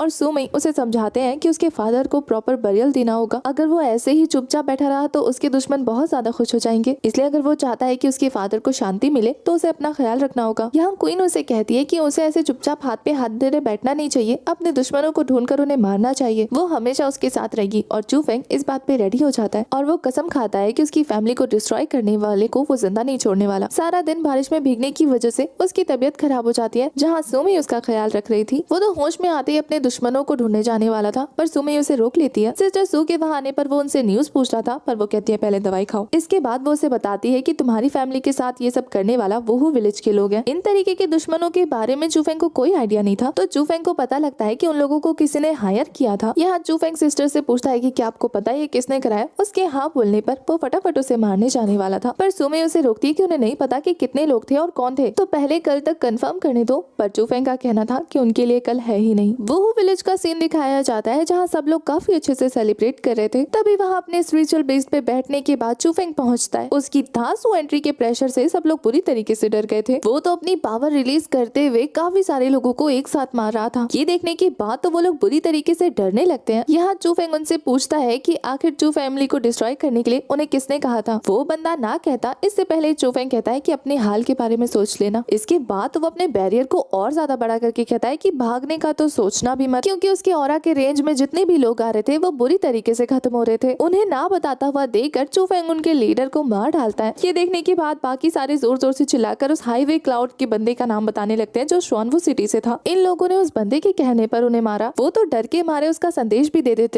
अब इतना सब कुछ जानने के बाद चू फेंग का गुस्सा 7वें आसमान में था। वो लोग अपनी जान की भीख मांगते हैं, पर चू फेंग का कहना था कि क्या तुम लोगों ने मेरे फादर को छोड़ा। वो लोग तो चू फेंग का नाम सुनने के बाद डर के वहाँ से भाग रहे थे, पर चू फेंग उन्हें मारते हुए कहता है कि अब शुआनवू सिटी की बारी है। वो काफी ज्यादा खतरनाक लग रहा था। इसके बाद हमें डेप्यूटी चीफ एग्जीक्यूटिव को दिखाया जाता है किरिन रॉयल पैलेस के। वो कल्टीवेशन कर रहे थे और जहाँ ना होने पर वो काफी ज्यादा गुस्सा हो जाते हैं। 10 सालों तक प्रैक्टिस करने के बावजूद भी वो टियान वुजेन लेवल को अभी तक ब्रेक थ्रू नहीं कर पाए। तभी उनका नौकर आकर उन्हें डेप्यूटी जनरल मैनेजर लू यून के बारे में बताता है जो वुजेंग पवेलियन जाने वाले हैं। यहाँ वो सीनियर गोंग की बातें भी कर रहे थे कि उनका प्रोग्रेस कैसे चल रहा है, क्योंकि वो उस लड़के को किसी भी कीमत पे जाने नहीं दे सकते। इसका रीजन हमें नेक्स्ट सीन में पता लग जाता है, जब सीनियर गोंग को अपने मॉम का भेजा हुआ लेटर मिलता है जिसमें लिखा हुआ था कि उसके फादर और कोई नहीं बल्कि यही डेप्यूटी चीफ है। वो तो ये सुन के काफी ज्यादा शॉक हो रहा था। तभी डेप्यूटी चीफ आकर भी इस बात को कंफर्म कर देते हैं उसकी मॉम का हेयर पिन दिखाकर। साथ ही वो गोंग को अपने बेटे के रूप में देख के काफी ज्यादा खुश थे, पर गोंग वो काफी ज्यादा नाराज। वो तो खुद को अभी भी शुआनवू सिटी का यंग मास्टर समझ रहा था और इस गुस्से में तो वो डेप्यूटी चीफ को मारने ही वाला था। पर डेप्यूटी चीफ कहते हैं कि तुम मुझे मार दो तो फ्यूचर में शुआनवू सिटी तुम्हारा होगा, पर मैं जानता हूँ कि तुम ऐसा नहीं करोगे। ये राज डेप्यूटी चीफ एग्जीक्यूटिव को काफी सालों से पता थी, इसलिए वो उसे प्रोटेक्ट कर रहे थे। तो वो गोंग को कहते हैं कि तुम कौन हो ये मैटर नहीं करता, पर फ्यूचर में तुम क्या बनना चाहते हो ये मैटर करता है। जहाँ वो तो अपने बेटे को इतना पावरफुल बनाना चाहते थे कि वो पूरी दुनिया पे राज करे। वो उसे कहते हैं कि तुम्हें अपना सरनेम बदलने की जरूरत नहीं है, मेरे साथ रहने की भी जरूरत नहीं है, पर तुम्हें एनुअल बैक्यू गोइंग में पार्टिसिपेट जरूर करना होगा, इसलिए तैयार हो जाओ, हमें कल निकलना है। साथ ही वो वहाँ से जाते हुए गोंग को कह रहा था कि अपने फादर से कांटेक्ट कर लेना, वो परेशान हो रहे होंगे तुम्हारे इतने दिनों के गायब होने से। इसके बाद हमें शुआनवू सिटी का सीन दिखाया जाता है जहाँ उसके फादर सच में काफी ज्यादा परेशान हो रहे थे और साथ ही उन्हें वूहू विलेज के डिस्ट्रॉय होने की बात भी पता लग जाती है कि एक सिंगल आदमी भी नहीं बचा। ये काम और किसी का नहीं बल्कि हमारे चू फेंग का था, जो वहाँ पे अपने बीस्ट के साथ पहुँच जाता है। यहाँ वो क्वीन से मिलकर डिस्कस कर रहा था कि आखिर उसकी फैमिली को शुआन सिटी से कौन मारना चाहेगा। क्वीन का कहना था कि ये पक्का गोंग होगा या फिर वो मास्कमैन जिसने उसे बचाया था। अगर तुम्हें उसे पकड़ना है तो तुम्हें उस एनुअल बैक्यू गोइंग में जाना होगा। जहाँ चू फेंग का कहना था कि तुम्हें पता है इस कंपटीशन में सिर्फ हंटिंग नहीं होने वाली, बल्कि वहाँ के ट्रेजर की जो बीस्ट रखवाली कर रहा है ना, वो युआन वूजिंग कल्टीवेशन लेवल पर है। ये सुनने के बाद तो क्वीन भी काफी ज्यादा शॉक हो जाती है। यहाँ तो क्वीन एक्साइटेड होते हुए कहती है कि चू फेंग चलो ना वहाँ चलते हैं, तुम उस बीस्ट को मार के मुझे दे देना, बाकी का ट्रेजर तुम्हारा। यहाँ चू फेंग अपने बीस्ट पे सवारी करते हुए कल्टीवेशन कर रहा था, जहाँ उसके पेट में ड्रैगन उधम मचा रहे थे। अब तो उसके बीट्स खत्म हो जाते हैं। यहाँ चू फेंग का कहना था कि उस कंपटीशन में उसके काफी सारे दुश्मन होंगे, तो क्वीन उसे आइडिया देती है क्यों ना वो भेस बदल के जाए। उसके पास ग्रे रॉब है तो वो एक ओल्ड मैन बन के जा सकता है। वो दोनों मिलकर तो अच्छा सा नाम भी सोचने लगते हैं जिसपे दोनों की बहस हो रही थी। इसके बाद हमें हंटिंग फॉरेस्ट का सीन दिखाया जाता है जहाँ लिंगयून सेक्ट से एक बंदा अनाउंसमेंट कर रहा था। पीछे से हमारा चू फेंग पहुंचकर एक बच्चे का कपड़ा चुरा लेता है। तभी वहाँ एंट्री होती है सीनियर गोंग की, जो वहाँ जाकर भी अपना रॉब झाड़ रहा था। इस बंदे के ज्यादा बहस करने के बाद वो अपने फास्ट मूव का यूज करते हुए उसको घुटनों के बल बिठा देता है। यहाँ लोग काफी ज्यादा शॉक होते हैं कि किसी ने कुछ देखा, पर वो तो सभी का स्टोरेज बैग दिखाते हुए कहता है कि इस फालतू सी चीज में मेरा कोई इंटरेस्ट नहीं है। बच्चे तो बहुत ज्यादा शॉक हो जाते हैं। यहाँ गोंग सबको भड़का कर और अपनी पावर दिखाकर सबको अपने पीछे लगवा लेता है। पर लिंगयून सेट का बंदा वो कह रहा था कि तुमने अपना गॉड फादर चुन लिया है उस चीफ एग्जीक्यूटिव को, तो उसकी वजह से अपने आप को ज्यादा 30 मार खा समझ रहे हो। उसकी बात पे तो वो जाकर उसका हाथ तोड़ देता है ताकि और कोई बकवास ना कर सके। उस बंदे की हालत बहुत ज्यादा बुरी हो गई थी। चू फेंग उसे दवाई खिलाकर उसके केयर कर रहा था और साथ ही वो गोंग को जवाब भी देता है, जिसे सुनने के बाद गोंग वहाँ खड़े हुए सभी स्टूडेंट को कहता है कि जो इसे मारेगा ना उसे ट्रेजर का एक्स्ट्रा शेयर मिलेगा। ये सुनने के बाद तो बच्चे उस पर टूट पड़ते हैं, पर चू फेंग था इतना अमेजिंग कि अपने मार्शल आर्ट का यूज करते हुए उन सभी को हरा देता है। साथ ही उनकी बॉडी से उनकी सोल भी निकाल लेता है और उसके उस बैरियर फॉर्मेशन को देखने के बाद तो बाकी बच्चे डर के वहाँ से भाग ही जाते हैं। यहाँ गोंग के सारे गार्ड मर चुके थे, तो वो अब अपनी पावर रिलीज करके उस पर अटैक कर रहा था। पर चू फेंग से पंगा, उसकी पावर भी किसी काम नहीं आती, क्योंकि चू फेंग अपने स्पिरिचुअल पावर का यूज करते हुए उसे बुरी तरीके से घायल कर देता है। गोंग अपनी ऐसी हालत देखने के बाद उससे पूछ रहा था कि आखिर तुम्हें क्या चाहिए। इस पे तो चू फेंग उसे घुमा के ऐसा लात देता है ना, ऐसा लग रहा था जैसे कि गोंग फुटबॉल है और चू फेंग फुटबॉलर। इससे पहले कि चू फेंग गोंग को मार पाता, तभी वो मास्कमैन फिर से चू फेंग उस मास्कमैन को अपने सामने देखकर अपने टाइगर बीस्ट को बाहर निकाल लेता है, जिसको देखने के बाद ये मास्कमैन सोच रहा था कि मैंने इस टेक्निक को ढूंढने की कितनी कोशिश की, पर ये तुम्हें मिल गया। चलो देख देखते हैं कि ये कितना ज्यादा पावरफुल है और ये बोलने के बाद वो अपने बीस्ट को बाहर निकाल लेता है। उस बीस्ट की पावर इतनी ज्यादा थी कि चू फेंग का बीस्ट हार जाता है और अब तो स्पिरिट बीस्ट चू फेंग को मारने वाली थी, पर चू फेंग अपने आगे वो बैरियर बना लेता है जिसे होल्ड करने में उसे काफी ज्यादा प्रॉब्लम होती है। पर फिर भी वो क्वीन को उसकी बॉडी को पोजेस करने नहीं देता, क्योंकि उसका कहना था कि इस बुढ़े से फाइट करते हुए ही पिछली बार क्वीन कोमा में चली गई थी। यहाँ उस मास्क मैन को लग रहा था कि वो जीत गया, पर चू फेंग अपने बैरियर का यूज करते हुए उसके बीस्ट वाले अटैक को डिस्ट्रॉय करके अपने एयर का पावर यूज करके वहाँ से उड़ जाता है। उसे उड़ता देखकर ये बंदा बहुत ज्यादा शॉक हो गया था, क्योंकि ऐसा पूरे वर्ल्ड में सिर्फ एक ही बंदा था और अब उसे दूसरे नंबर पे हमारा चू फेंग दिखता है। गोंग तो उस मास्क मैन से नाराज होकर वहाँ से जाने लगता है, पर चीफ एग्जीक्यूटिव उसे और ज्यादा स्ट्रॉन्ग होने को कहते हैं अगर चू फेंग को हराना है तो। गोंग ने तो खुद इतने पावरफुल इंसान को उसके सामने हारते देखा, तो वो अब चू फेंग के साथ कोई फाइट नहीं करना चाहता था। पर चीफ एग्जीक्यूटिव फिर से उसे बहलाते हुए कहते हैं कि तुम बहुत ज्यादा टैलेंटेड हो, अगर तुम मेरे साथ रहोगे तो तुम बहुत ज्यादा पावरफुल भी हो जाओगे। उनकी बातों से इन्फ्लुएंस होकर गोंग फिर से मान जाता है। दूसरी तरफ क्वीन को दिखाया जाता है जो चू फेंग के उस डिसीजन से काफी ज्यादा इम्प्रेस हो गई थी कि उसने जान पे खेल कर उसकी जान बचाई। चू फेंग को उड़ते हुए उस फॉरबिडन एरिया में घर नजर आता है जहाँ से काफी ज्यादा पावर निकल रही थी, तो क्वीन उसे वहाँ से भागने को कहती है क्योंकि यहाँ पे ब्लू रॉब स्वॉर्ड मास्टर रहता है। ये सुनने के बाद चू फेंग काफी ज्यादा शॉक होते हुए वहाँ का रास्ता बदल लेता है, क्योंकि ऑब्वियस सी बात है अभी वो इतना स्ट्रॉन्ग तो नहीं है ना कि ऐसे ब्लू रॉब वाले बंदे से पंगा ले सके। इसके बाद चू फेंग को उस ट्रेजर वाले जंगल में दिखाया जाता है जहाँ वो छुपके ये देख रहा था कि काफी सारे बीस्टों की फाइट बच्चों से हो रही है। तो वो क्वीन को कहता है कि तुम्हारे लिए तो इतना काफी होगा ना। जो बच्चे मॉन्स्टर के साथ फाइट कर रहे थे वो काफी ज्यादा पावरफुल थे। पता लगता है कि ये लोग लिंग्यून सेक्ट से बिलोंग करते हैं। उनमें से एक बंदे को पता लग जाता है कि कोई उनकी बातें सुन रहा था, पर तब तक हमारा चू फेंग वहाँ से जा चुका था। यहाँ चू फेंग को काफी सारे मॉन्स्टर नजर आते हैं, पर उसके पास तो एयर कंट्रोलिंग पावर थी ना, तो वो उड़ते हुए उस केव में पहुंच जाता है जहाँ पे ट्रेजर मौजूद था। इतने सारे ट्रेजर को देखकर वो खुश होते हुए उन्हें कलेक्ट करने लगता है। चू फेंग के सारे ट्रेजर कलेक्ट करने के बाद वहाँ पे लिंगिंग सेक्ट के बच्चे पहुंचकर उससे पूछते हैं कि आखिर वो कौन है। तो चू फेंग उन्हें इंट्रोड्यूस करते हुए कहता है कि मेरा नाम असुरा है, और क्वीन कहती है कि इससे घटिया नाम नहीं मिला था तुम्हें। थोड़ी देर के लिए तो वो भी सोच में पड़ जाता है इतना घटिया है क्या। इधर चू फेंग उन बच्चों से पूछता है कि क्या उन्हें ये ट्रेजर चाहिए, अगर चाहिए तो फाइट करनी पड़ेगी। पर लिंगिंग सेक्ट के बच्चे का कहना था कि तुम पहले आए हो, ये तो तुम्हारी एबिलिटी है कि तुमने ट्रेजर हासिल कर लिया, लेकिन हम भी मॉन्स्टर से लड़के आए, इसलिए 99% यहाँ रख के 1% लेकर चले जाओ। पर चू फेंग का कहना था कि फाइट करो और ले लो। तो वो बंदा उसके साथ फाइट करने लग जाता है। ये बंदा सच में काफी ज्यादा पावरफुल था। दोनों की फाइट के चक्कर में तो केव टूटने लग जाता है। यहाँ चू फेंग फिर से अपने टाइगर बीस्ट का यूज करता है और वहाँ पे बहुत बड़ा धमाका हो गया था। वो बच्चे कह रहे थे कि हम लोग यहाँ बहुत सारे हैं, तुम हार जाओगे, पर चू फेंग कहता है कि कोई बात नहीं और उड़ जाता है। उसे उड़ता देखकर सब लोग काफी ज्यादा शॉक हो रहे थे। अब चू फेंग किसी अच्छी सी जगह पर जाकर हासिल किए हुए ट्रेजर को रिफाइन करने बैठ जाता है, जहाँ उसे ऐसा करने में पूरे 3 दिन लग जाते हैं। और जब वो होश में आता है तो क्वीन कह रही थी कि अब मेरे लिए मॉन्स्टर तो लेकर आओ। तभी फेंग को अजीब सी फीलिंग होने लगती है और उसके चारों तरफ हरे कलर का पॉइजन फैलने लगता है। यहाँ फेंग को याद आता है कि जब उसने लिंगियन सेक्ट के उस बंदे की बात सुनी थी तो वो कह रहा था कि उन्हें 3 दिन होने से पहले यहाँ से निकलना होगा, वरना इस पूरे जंगल में हरे कलर का पॉइजन फैल जाएगा। क्वीन उसे बताती है कि फेंग को भी यहाँ से फटाफट निकलना होगा, इससे पहले कि ये पॉइजन उसे अंधा कर दे और उसकी सांस रोककर उसका दम घुट जाए। फेंग काफी तेजी से फ्लाई करने की कोशिश कर रहा था, पर ये औरा भी उतनी तेजी से उसके पास आने लगता है। तभी फेंग को अपने सामने उसी ब्लू रॉब स्वॉर्डमैन का घर नजर आता है। अब उसके पास कोई और चारा नहीं था, तो वो तेजी से उस घर की तरफ आगे बढ़ रहा था। यहाँ उस घर में 2 एल्डर मौजूद थे। ये दोनों ही एल्डर फेंग को मॉनिटर कर रहे थे। जहाँ रेड बालों वाले एल्डर का नाम की फेंग था और वो चाहते थे कि वो चू फेंग की हेल्प करे, पर वो ब्लू रॉब वाले एल्डर का कहना था कि वो नहीं चाहते कि कोई भी आउटसाइडर ये जाने कि वो यहाँ रहते हैं, इसलिए वो की फेंग को मना कर देते हैं। पर की फेंग जबरदस्ती चू फेंग को बचाने के लिए बाहर आ जाता है, जहाँ चू फेंग की हालत बहुत ज्यादा खराब हो चुकी थी। तो ये बंदा चू फेंग को बचाने के लिए इसे अपना टोकन दे देता है। ये टोकन एक तरीके का पावरफुल अरे था जो उस ब्लू पॉइजन को अपने से दूर रखता है। क्वीन का कहना था कि उसे इस तरीके का अरे बनाना आता है। तभी उस पॉइजन में खड़े रहने की वजह से की फेंग की भी हालत काफी ज्यादा खराब हो जाती है। तो उसकी जान बचाने के लिए चू फेंग उसे अपना वाला टोकन थमा देता है और फिर फटाफट केव से नीचे कूद गया था। और वापस आते हुए वो फिर से एल्डर का थैंक यू करते हुए वहाँ से निकल जाता है। एल्डर को तो डर लग रहा था कि चू फेंग कहीं मर न जाए, पर तभी दूसरे एल्डर आकर बताते हैं कि चू फेंग के पास एक अमेजिंग एबिलिटी है कि वो किसी भी फॉर्मेशन को कॉपी कर सकता है, और उसने इस पावरफुल अरे फॉर्मेशन को कॉपी कर लिया। लगता है ये दुनिया बदलने वाली है, क्योंकि काफी सारे जीनियस आ चुके हैं। दूसरी तरफ चू फेंग को दिखाया जाता है उसने क्वीन की मदद से सच में एक कॉपीड अरे बना लिया था, जिसका यूज करते हुए वो उस फॉग को हटाते हुए आसपास बीज ढूंढने लगता है। पर देखने से ऐसा लग रहा था कि सभी मरे हुए बीज को वो लिंगियन सेक्ट का बंदा लेके चला गया। तो अब चू फेंग ये जानने के बाद काफी ज्यादा खुश हो रहा था कि इस पूरे के पूरे जंगल में सिर्फ वो और क्वीन मौजूद है। तो वो दोनों जम के काफी सारे बीस्ट को कल्टीवेट कर रहे थे, काफी सारे ट्रेजर को कल्टीवेट कर रहे थे और ऐसा करते हुए उन दोनों को 6 महीने गुजर जाते हैं जहाँ दोनों ही काफी ज्यादा पावरफुल हो गए थे। हमारा चू फेंग तो युनवू रियाल यानी कि श्वान वो 5th लेवल पर पहुंच जाता है। जब इस बारे में उन दोनों एल्डर को पता लग रहा था तो वो सोचते हैं ये सच में कोई जीनियस है। वैसे यहाँ दूसरे वाले एल्डर को ये तक पता था कि हमारे चू फेंग की फाइट होने वाली है जिसके लिए वो किंगलॉन्ग सेक्ट जाने वाला है। एल्डर की फेंग किलिन मेंशन में काफी पावरफुल पोजीशन पर थे तो वो चू फेंग की वो फाइट देखना चाहते थे। यहाँ अपने भाई को परेशान देखकर वो एल्डर युआन से पूछ रहे थे कि आखिर उन्हें क्या चाहिए, जहाँ एल्डर युआन बताते हैं कि काफी सालों पहले वो केनशू सिटी की तरफ से इस गॉड गिवन बच्चे को ढूंढने गए थे पर तब उनके हाथ कोई नहीं लगा। दूसरी तरफ हमें चू फेंग को दिखाया जाता है जो अपने बीस पर बैठकर पहुंच गया था किंगलॉन्ग सेक्ट, जहाँ के बच्चे चू फैमिली के बारे में कुछ बात कर रहे थे। उसके जाकर पूछने पर उसे पता लगता है कि उसके पीठ पीछे सीनियर गोंग जब सेक्ट को वापस ज्वाइन करते हैं तो सारे चू फैमिली के मेंबर्स को मार मार कर अपने अंडर काम पर लगाकर काफी बुरी तरीके से टॉर्चर करते हैं। ये सुनने के बाद चू फेंग को इतना ज्यादा गुस्सा आ रहा था कि वो सीधा उन लोगों के पास पहुंचता है जो लोग उन्हें टॉर्चर कर रहे थे। इस बंदे ने तो लगभग चू वेई को जान से मार दिया था पर चू फेंग आकर उसे इतनी जोर का पंच करते हुए उसकी हड्डियां तोड़ देता है और फिर जब वो चू वेई को चेक करता है तो उसे पता लगता है कि इसकी सारी की सारी स्पिरिचुअल पावर डैमेज हो चुकी है। तो क्वीन उसे बताती है कि अगर इसको क्योर करना है ना तो बाकी सारे लोगों की कल्टीवेशन यूज करनी होगी। चू फेंग जब बाकी सारे लोगों को कहता है कि हिलना मत वरना जान से मार दूंगा तो कुछ लोगों की तो पैंट ही गीली हो जाती है और फिर वो उन सभी की पावर का यूज करते हुए चू वेई को हील कर देता है। दूसरी तरफ गोंग को दिखाया जाता है जिसके सर्वेंट तो ऊंची ऊंची हाँक रहे थे कि आज तो बॉस ही जीतने वाले हैं कि उन्हें पता लगता है कि चू फेंग आ चुका है। सबके वहाँ से जाने के बाद हमें गोंग को एक पोशन पीते हुए दिखाया जाता है। जाहिर सी बात है वो इसका यूज करके गलत तरीके से पावरफुल हुआ होगा। गोंग अरीना में पहुंच जाता है जहाँ पे काफी सारे बच्चे फाइट देखने आए थे। यहाँ पे तो सुमई के फादर भी आते हैं। उन्हें तो लग रहा था कि शायद चू फेंग नहीं आएगा पर सीनियर सिस्टर सू कहती है कि वो ऑलरेडी आ चुका है। इसके बाद वहाँ पर गाइड रियाल्म के ग्रे रॉक वाले मेंबर्स आ जाते हैं जिन्हें देखने के बाद सब लोग काफी ज्यादा शॉक हो रहे थे कि ये लोग यहाँ कैसे आ गए। चीफ एल्डर खुद पहुँचते हैं इनके स्वागत के लिए। इनका कहना था कि ये लोग चू फेंग की हेल्प करने आए हैं। यहाँ सब लोग ये जानकर भी हैरान होते हैं कि चू फेंग एक ग्रे रॉब स्पिरिचुअलिस्ट बन गया है। यहाँ सुमई के फादर काफी ज्यादा खुश हो रहे थे और सीनियर सिस्टर सू कहती है कि कहीं आप हम दोनों की शादी उस एक लड़के से करने की तो नहीं सोच रहे हैं ना। पर यहाँ गोंग के नकली फादर कहते हैं कि अगर इस फाइट में मेरा बेटा जीत जाए ना तो अपने दोनों बेटी की शादी मेरे बेटे से कर देना। इस पे तो सुमई के फादर काफी ज्यादा गुस्सा हो जाते हैं। यहाँ तो वो दोनों की दोनों बेटियां अपने फादर को ये कहते हुए चुप करा देती है कि उस लड़के पर क्या क्या बीती आपको पता भी है, आपको तो बस शादी करवाने की पड़ी है वो भी अपने मतलब के लिए। यहाँ पे चीफ एल्डर अनाउंसमेंट करते हैं कंपटीशन स्टार्ट करने को। इधर दूसरी तरफ गोंग को दिखाया जाता है जो सबको ये कन्विंस करने की कोशिश कर रहा था कि ये फाइट इस वजह से हो रही है क्योंकि जब चू फेंग आया था तब वो बहुत ज्यादा एरोगेंट था, खुद को सही साबित करते हुए उसको गलत दिखाने की कोशिश कर रहा था। बाकी बच्चों को तो पता है, वो तो उसकी बातें सुनने के बाद मुंह बना रहे थे। यहाँ तो वो ये तक कह देता है कि देखो मैं कितना बहादुर हूँ, अभी फाइट के लिए आ गया, पर वो बदतमीज झूठा अभी तक नहीं आया। पर तभी चू फेंग आते हुए कहता है कि मरने की इतनी जल्दी है कि मेरा इंतजार नहीं हो रहा। अरीना में पहुंचने के बाद वो तो अपनी पावर रिलीज करता है जो काफी ज्यादा खतरनाक लग रही थी। ये देख के गोंग भी रिलीज करता है, वो भी कम पावरफुल नहीं था, गलत तरीके से ही सही पर ये दोनों एक दूसरे को पावर में अच्छी टक्कर देने वाले हैं। यहाँ चू फेंग गोंग को याद दिलाता है कि तुम्हें याद है ना कि सिर्फ 3 ही राउंड होने वाले हैं। वो कहता है बिल्कुल याद है और इसके बाद वो उसके साथ फाइट स्टार्ट कर देता है जहाँ दोनों के ही अटैक इतने ज्यादा पावरफुल थे कि वहाँ पे छोटे छोटे ब्लास्ट होने लगते हैं। यहाँ गोंग के अटैक्स को देखने के बाद चू फेंग को ऐसा लगता है कि उसने ये अटैक्स पहले कहीं देखे हैं। उन दोनों के अटैक की वजह से तो बच्चों को काफी ज्यादा प्रॉब्लम हो रही थी। यहाँ फाइट में चू फेंग पहले काफी बुरी तरीके से हार रहा था। गोंग को दिखाया जाता है जहाँ उसके फादर ने उसे पहले पट्टी पड़ा दी थी कि अपने दुश्मन को तड़पा तड़पा के मारना है। वो तो अपना एक काफी पावरफुल फायर अटैक करता है चू फेंग पे, जिसके अटैक से बचने के लिए वो अपने आगे बैरियर बनाता है। यहाँ चू फेंग और उसकी फाइट के दौरान गोंग अपने स्पिरिचुअल बीस्ट को बाहर निकाल के अटैक करता है जो लगभग चू फेंग को घायल करने ही वाली थी। उस स्पिरिचुअल बीस्ट के काफी सारे क्लोन मिलकर चू फेंग पे अटैक करने लगते हैं। चू फेंग बुरी तरीके से थक गया था और यहाँ गोंग का गुस्सा 7वें आसमान में है। चू फेंग उठते हुए कहता है कि बस तुम्हारे पास इतना ही है और कुछ नहीं कर सकते। ये सुनने के बाद तो वो उस चीफ एग्जीक्यूटिव की तरह ही एक काफी खतरनाक बीस्ट को बाहर निकालता है, जिससे बचने के लिए चू फेंग फिर से अपने आगे उस बैरियर शील्ड को यूज कर रहा था। इस बीस्ट के अटैक करने की वजह से वहाँ पे काफी बड़ा धमाका होता है जिसमें चू फेंग की हालत बहुत ज्यादा बुरी हो जाती है। सब तो डर गए थे कि कहीं इसे कुछ हो ना गया हो। सुमई तो रोने लगती है पर सीनियर सिस्टर सू कहती है कि अभी भी जिंदा है, मैं इसकी सांसों को फील कर सकती हूँ। सब लोग तो गोंग के जीतने पर चीयर करने लगते हैं, मतलब ऑब्वियसली जो उसके सपोर्ट में थे। वो तो सोच रहा था कि फाइनली ये फाइट खत्म हुई, पर अचानक से अरीना में सबको शांत देखने के बाद उसे गड़बड़ फील होती है। जब वो पलट के देखता है तो चू फेंग कह रहा था कि तुम्हारे 3 मूव्स खत्म हो गए और फिर वो तेजी से उसके पीछे आ जाता है। वो तो बुरी तरीके से डर गया था। यहाँ चू फेंग कहता है कि 3 राउंड्स ऑलरेडी गुजर गए और मैं अभी भी सीधा खड़ा हूँ और 3 राउंड्स का यूज करना करना है। वैसे ये लाइफ और डेथ का गेम होने वाला था, जहाँ चू फेंग के जीतने पर हमारे गोंग को सुसाइड अटेम्प्ट करना था। तो अब गोंग ने चू फेंग को मारा नहीं है, तो उसे सुसाइड करना था, तो वो स्वॉर्ड को उठाता है, पर खुद को हिट करने के लिए नहीं, बल्कि चू फेंग को हिट करने के लिए। चू फेंग भी कहाँ कम है, वो अपने टाइगर स्पिरिट को बाहर निकालकर उसे बुरी तरीके से घायल कर देता है। इधर गोंग को दिखाया जाता है जो अपने पावर लेवल के फूटने के बाद इतनी बुरी तरीके से डेंजरस हो जाता है ना। सारे एल्डर गुस्सा करने लगते हैं, पर चू फेंग किसी को भी इंटरफेयर करने को मना कर रहा था। यहाँ सभी को पता लग जाता है कि गोंग गलत तरीके से कल्टीवेशन करके आगे बढ़ा है। वो अपने स्पिरिचुअल बॉडी को बाहर निकालता है जो काफी ज्यादा डिमोनिक लग रही थी। चू फेंग भी अपनी बॉडी को रिलैक्स करते हुए थंडर एनर्जी को कलेक्ट करने वाला था। ये देख के गोंग उसका मजाक उड़ाते हुए अपने स्पिरिचुअल बॉडी से उसे पंच करने जाता है। चू फेंग भी अपनी थंडर पावर को रिलीज करते हुए उसके पंच को डिफीट कर रहा था। यहाँ दोनों के ही पंचेस इतने ज्यादा पावरफुल थे कि आसपास की जमीन बुरी तरीके से शेक करने लगती है। चारों तरफ तबाही खत्म होने के बाद पता लगता है कि गोंग बुरी तरीके से हार चुका है। यहाँ चू फेंग उसकी ऐसी हालत करने के बाद उसे बालों से पकड़ता हुआ जमीन पर पटक पटक के मारता है, ये कहते हुए कि पहला मुझे बुली करने के लिए,